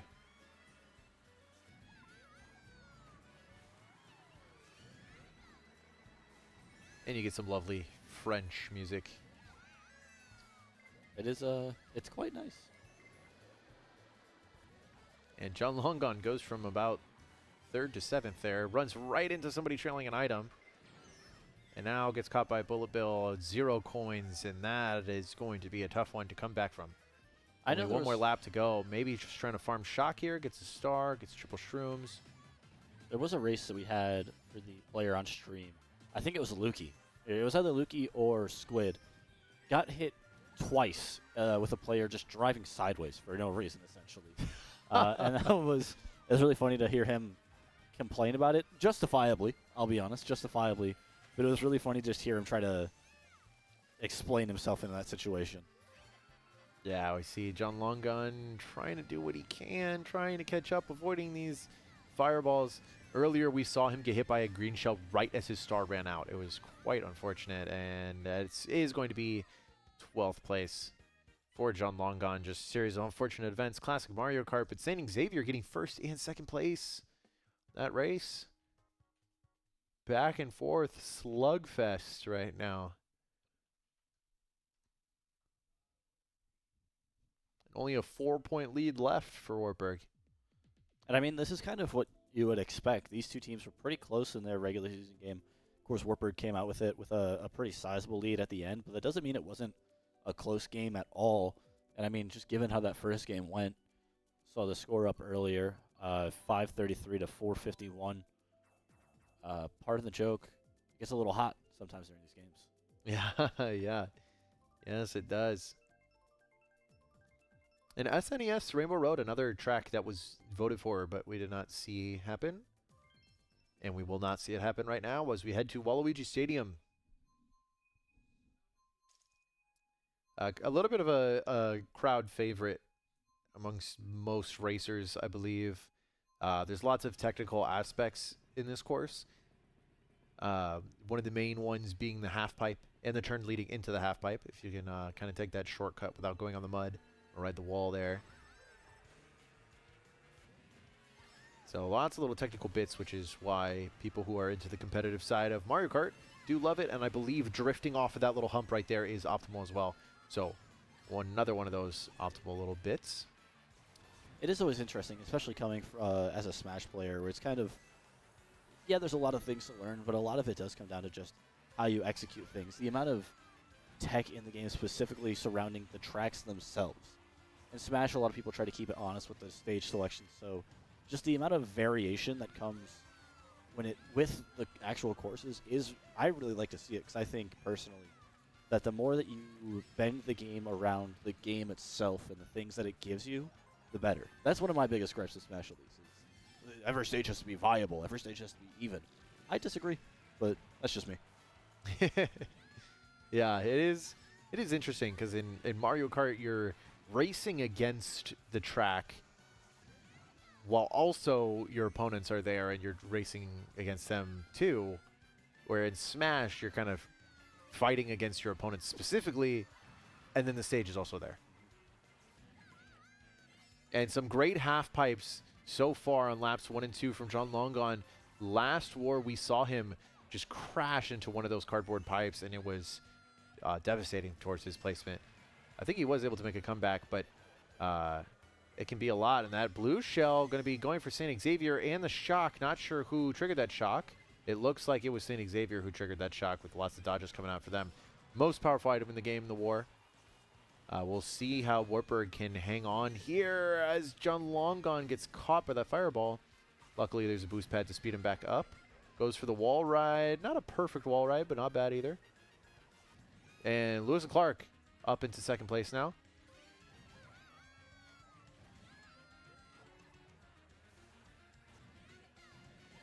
And another blue shell on its way for St. Xavier. Going to be taking that to the face. But don't know if it'll be enough. They're already crossed the finish line, it looks like. They had a star in first? Wow. That's good discipline, just holding on to that forever. But Wartburg did get second, third, and fourth, so that's going to be huge for the placements. We see St. Xavier getting the bottom 4, I believe, that race. Yep, so they did get first, but bottom 4 as well. And that's pretty surprising, getting bottom 4 after having a shock on your side. Typically, that's the big equalizer there. We see a 16-point swing for Wartburg. One thing that I find really interesting that hasn't changed, I don't know if it was into Mario Kart 8, but the fact that now that you can get hit by blue shells, even not in first, where it just glides on the ground. I think that's a really good change because it makes you think about it a lot more without just being in first. Yes, it is an item that has a wider use now, especially in the 6v6 format. Yeah, I think it follows the same track that Bullet Bill would, where it just goes in the middle of the track. So naturally, if you're driving the I shouldn't say quote unquote, they objectively are. If you're following the optimal racing lines, you're not going to be in the middle of the track most of the time. But I think it's just really interesting how it is there, and it's always an obstacle when it gets thrown out to everybody. Yeah. And it's a moving one. It's going faster than you are. You kind of have to predict exactly where it goes because it doesn't go exactly in the middle. It follows what the middle racing line would be. Yeah. Just kind of tells you in any kind of racing game, no matter what it is, Mario Kart, one of the Formula 1 games, racing line is everything. I know you said it in the first game, but it is just objectively true. Yeah, you want to find the fastest line from point A to point B, and that's as much of a straight line as it could be, but not necessarily, because we got acceleration on these things, and they decelerate as they turn. And then we got all the hoopla with mini turbos and whatnot, so it's a lot more complicated than you think to find that optimal racing line, which is what these players practice for. It's not only honing your skills of being able to hit the racing lines, it's also knowing what they are. And then it also comes down to, do you have the outside drift, the inward drift? It comes down to a lot of different factors. And really, it's not a lot of calculation either. It's more about how you feel in the kart or bike, whichever you prefer to drive. It's all about the feeling of it and how you feel comfortable. I know it, again, talked about in Game 1 where Cookie Cat just felt more comfortable driving what she wants. And that's realistically how it should be, because that's how you perform your best. Absolutely. As we go into the middle of the second lap here, John Longon making his push now to try to climb. He got those 10 coins. He has the items with the triple shrooms and a star to boot. Trying to stay clear of J Coop in front of him, who also has the star. Trying not to TK on that star too much. Cycles, see what it gets for the second item. Star and golden mushroom, not bad. That's going to prepare him pretty nicely to be able to make a run here on this third lap as we head into it now. Uses that star, pops the golden mushroom now, gets a second item in the back. It's going to be Trips Mushrooms. It's going to be pretty important. Able to take this cut right here. 6th place item, what's it going to be? As a bomb explodes lots of players right there. That's going to be a quick cleanup. Now in 4th. 3 mushrooms total in the tank. Going to be able to take that final cut now through the grass as we've seen him take that all 3 laps. The only thing separating Wartburg's top 3 is a Luigi for SXU. Blue Shell coming in, though.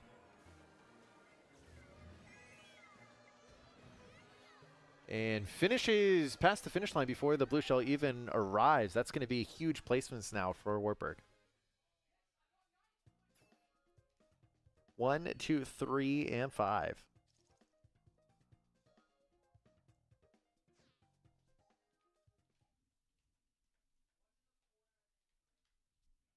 There should be big points for Wartburg here.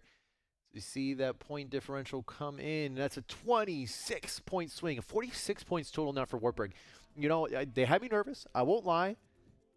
I was a little bit nervous after the first few races, just like last time. Yep. Was seeing that negative difference on screen as the Wartburg team. It's not what you want to see.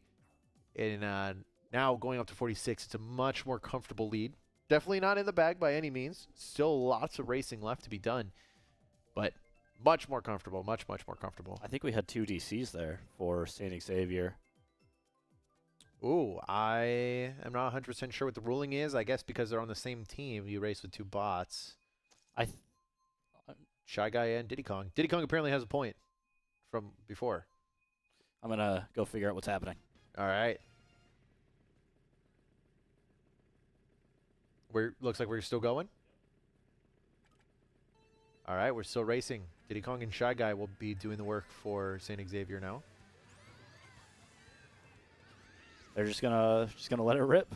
Nintendo, we beg you, please get decent networking on your consoles as you go into Switch 2. Oh, and John Longon misses the jump right there. Not too big of a deal as he has a mushroom to speed right back up. Would have been nice to hit that, though. I'm getting word, once again, from the Bob. Is a CKL staffer, from what I saw. It's 3 DCs, and it's a room reel. Okay. So essentially 3 have DCs. half of one team. That makes sense. Diddy Kong back in the race, though. You love to see it. Shy Guy also. Yeah, and with 2 DCs, very easily, they could have been playing split screen. You never know. And it could have been just one switch that DC'd. So that would also make it much, much more common. This is interesting. This is the first Wartburg match where we've had any DCs. I think we've just found ourselves pretty lucky.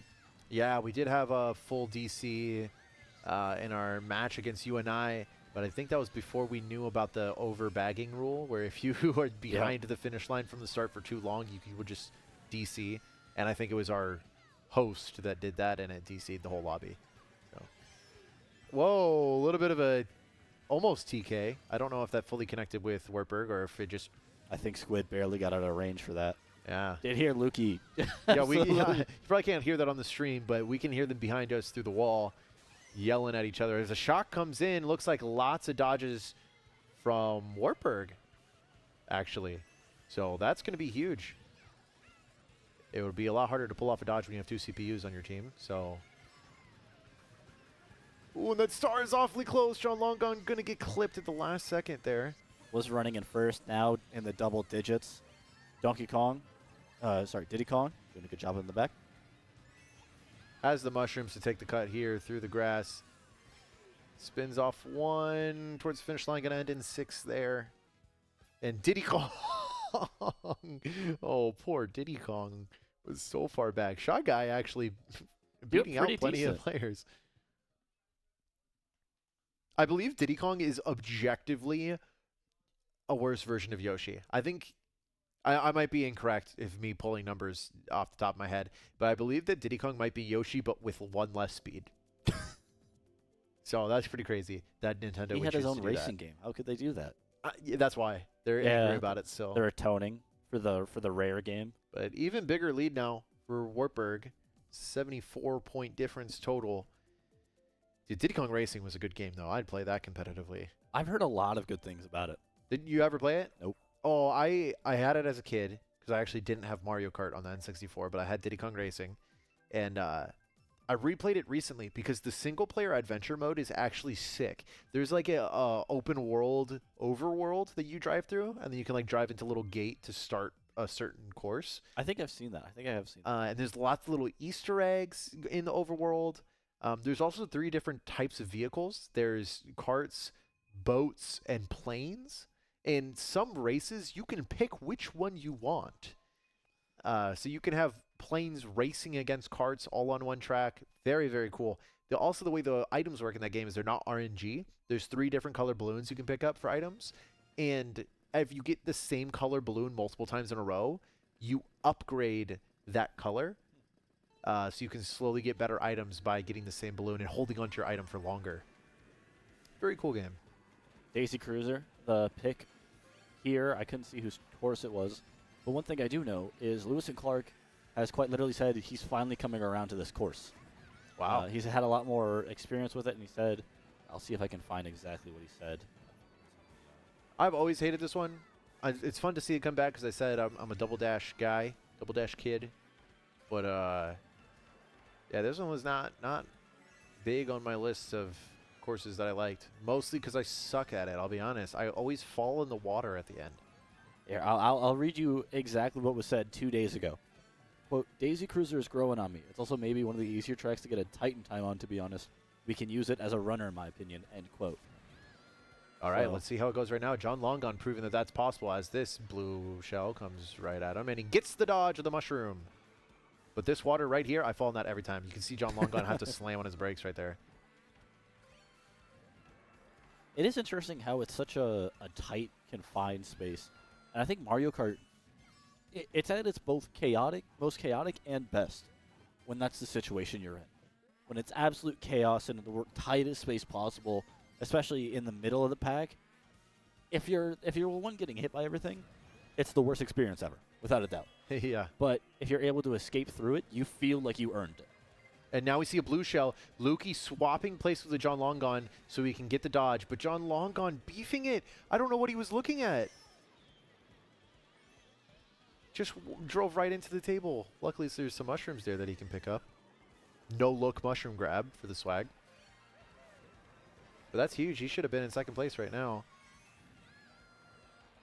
Shelling out that one person right in front of him. And it looks like that's a Berg top 4? So luckily, all the people that did pass John Longon were other Berg members. Oh, one. SXU. You got snagging first. Congrats to the Rosalina player.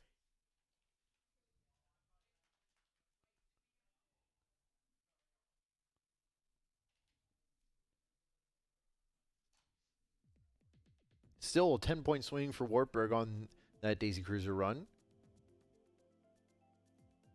And it looked like aside from the execution error at the end there with the switch off on the blue shell, it looked like that was turning out to be true of what we read from Lewis and Clark. Yeah, John Longon was doing really well up top. And then again, I mean, it was the swap, and then it kind of just went downhill for a little bit for him there. And let's see if this is the time Rainbow Road happens. I believe that this is probably whoever got first, the Rosalina player. This must be their favorite course because I think that this has been picked every time they've been in first, and now we'll finally see it. So that's my guess, at least. I'm not 100% sure on that. That would make a little bit of sense. Berg Cookie with 69 total points. Nice.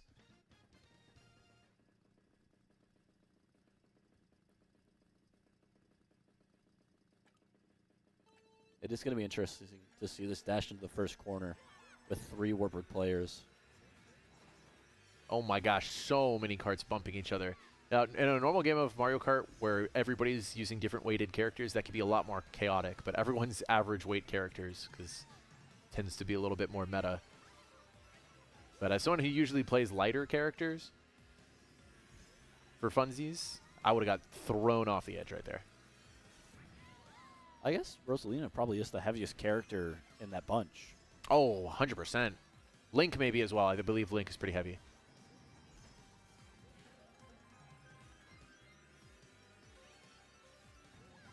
Top 3 here for Wartburg. I think top 5? Someone fell off, and I think. There's a St. Xavier red Yoshi I see there. Just hiding right behind, yeah. Another fun fact for those of you watching, a reason that you play on Pro Controller, I think you can do this on GameCube. You can't physically shake the controller, but there's 2 ways to do tricks every time you go off a ramp. Oh, John Longon getting caught by that thwomp. You can either press the drift button to do a little hop as you go over a ramp to do a trick, or you can shake your controller. And shaking your controller will do a trick which you can just kind of continuously shake your controller, and you don't have to worry about accidentally hopping at the wrong time. So you're kind of guaranteed to get as many tricks as possible when you're going over these wavy bits.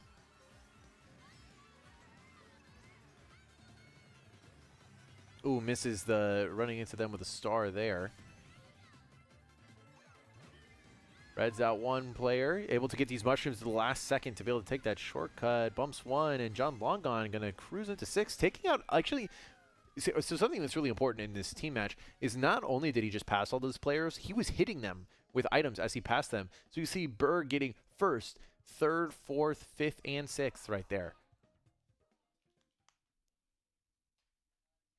And Wartburg kind of on fire heading into a lot of these tracks now.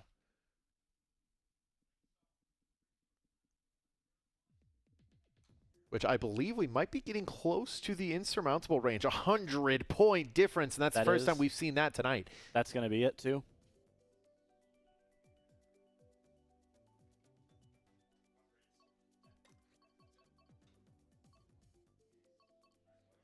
So, yeah, we are getting confirmation, I believe, right now that that is it. I mean, we're going to finish out these last couple races, but I believe the lead is insurmountable. Wartburg will be moving on to the championship. Very, very, very exciting for Wartburg here. GG's as well to St. Xavier. I mean, we knew that it was probably Wartburg favored based on the seeding, but they put up a really, really good fight. I mean, it was not easy by any means. Lewis and Clark having the game of a lifetime now with 104 points. Yeah, just been great from everybody. Some great Mario Kart to watch from both sides. Would be nice to see if a Game 3 were to happen. But, I mean, that's a lot of Mario Kart for one night. It might happen in a championship game. But we'll talk more about that at the end. Right now, we still got a few more races to watch. Let's just enjoy some beautiful Mario Kart on Yoshi Island. Right, this is Yoshi's Island? Or is this Yoshi Circuit? Is Yoshi Circuit something else? I get it confused with Smash. That's a good point. Not to be confused with Yoshi's Story. I can't spell circuit. It's Yoshi's Circuit. Yoshi's Circuit, not Yoshi's. Oh, just Yoshi Circuit. Yoshi Circuit. Well, it makes sense. Is there a Yoshi Island? I know there is in Smash. I know that's the Smash stage. Because this is physically an island shaped like Yoshi. So. Yeah. It does exist. And it's in the booster course pass. Oh, okay. Oh, that's the one based off of the literal, like where it has the mountain in the middle, the volcano in the middle from Yoshi's Island. Oh. Okay. So I'm not as dumb as I thought I was for a second. No, I mean, and with Nintendo also, it's not like they make it the easiest thing to remember anything. That is very true.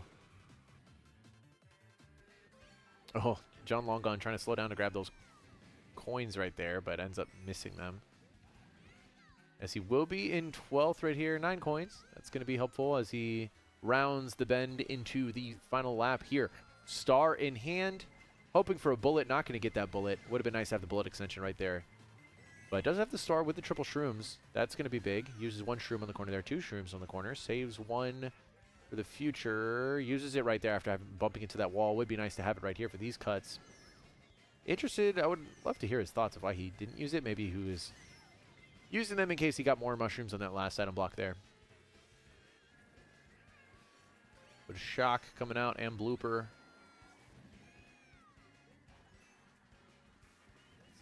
Like, I know they're like get upset when they do it, but it's so funny to hear him yell. Yeah. And a top 3 from St. Xavier. They're definitely doing their best to try to bring it back, even though it's not going to happen.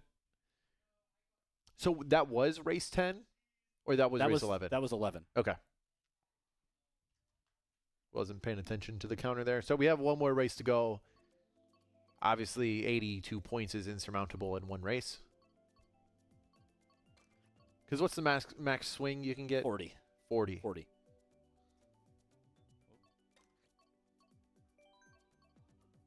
Oh, that actually makes it a lot easier to do the math of Yep. when a lead is insurmountable. It is. It's really nice that it's kind of an actual solid number instead of some arbitrary thing.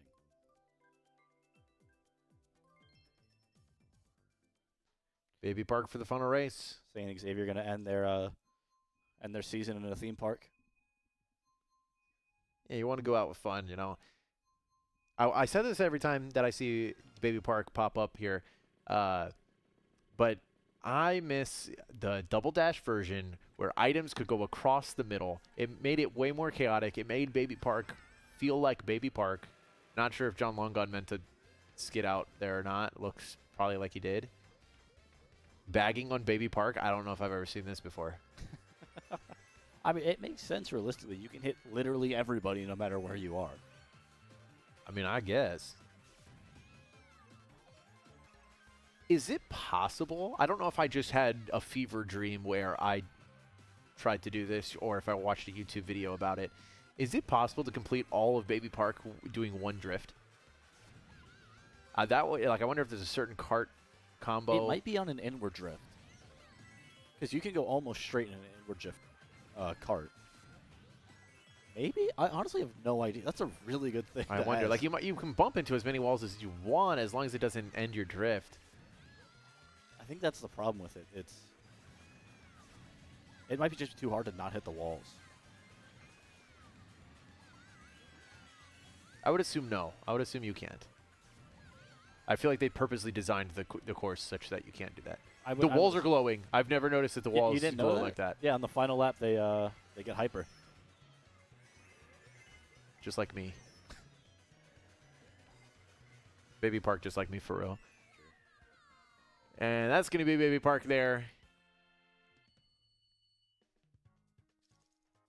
All skill. Baby Park, all skill. All skill. You really got to know the shortcuts on Baby Park for sure. I mean, if you turn left accidentally one time, it's over. Got to be real careful about that. As we see the final score here now, 531 to 453 for St. Xavier. GG's once again to St. Xavier. It is a great fight both ways. Wartburg able to pull out both games, even though St. Xavier started off with the lead both times. Wartburg bringing it back. But some great Mario Kart, great fun to watch. So, yeah, really excited now for Wartburg to move on to the championship. That feels great to have that happen in our first ever season in the Collegiate Karting League and just as a Mario Kart team. And not only is it just our first season, it's our first semester. We didn't have a Mario Kart team until this spring. So we started right after Christmas break and got going and went strong. And it's been really great to see all these players improve. Now we get an update on the bracket here. You see Wartburg advancing. It's going to be Wartburg versus John Brown University in the finals. The number 1 seed versus the number 3 seed. We might have. You want to interview? Anyone want to do an interview? Yeah, come on, Emma. Come on. We got Cookie here on the mic. You can toss the headset on.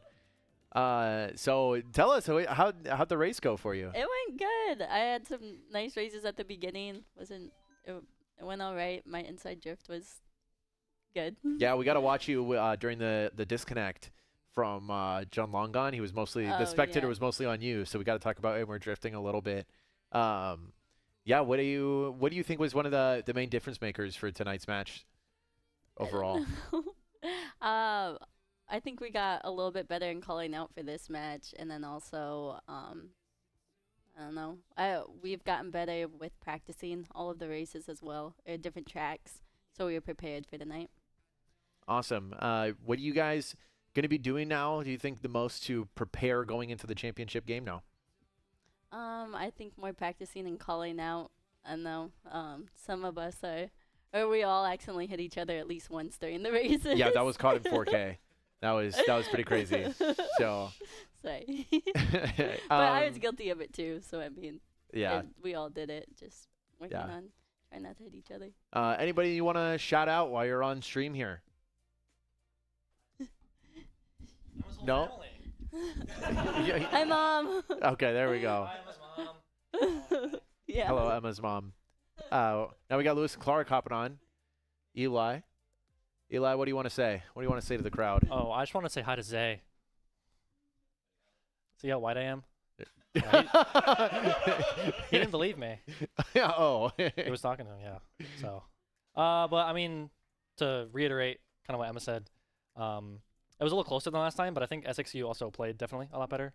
And I think we had some rough races in the start, both matches actually, but I think we overcame that as a team. We didn't really let, us being, I think we were down 20 or 25, 30 at one point in both matches. Yeah, down 30, I think, right? That is only like one good race for us, but like that is kind of daunting, getting to like halfway point past the first GP, I think going forward, we're going to use some scrum footage of Cookie Cat here from last week to VOD review, and also John Longon's really valuable team plays he made.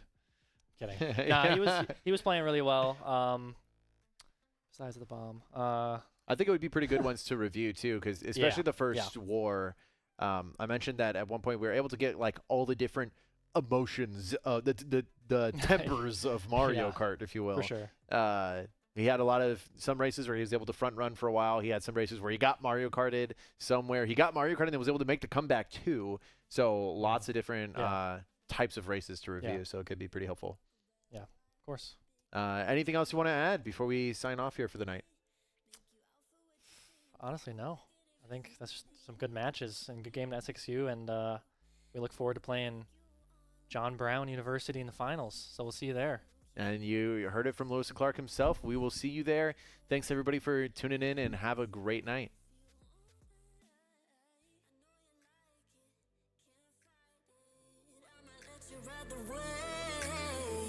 I'm New York and you're LA. Come together, feel the shock waves.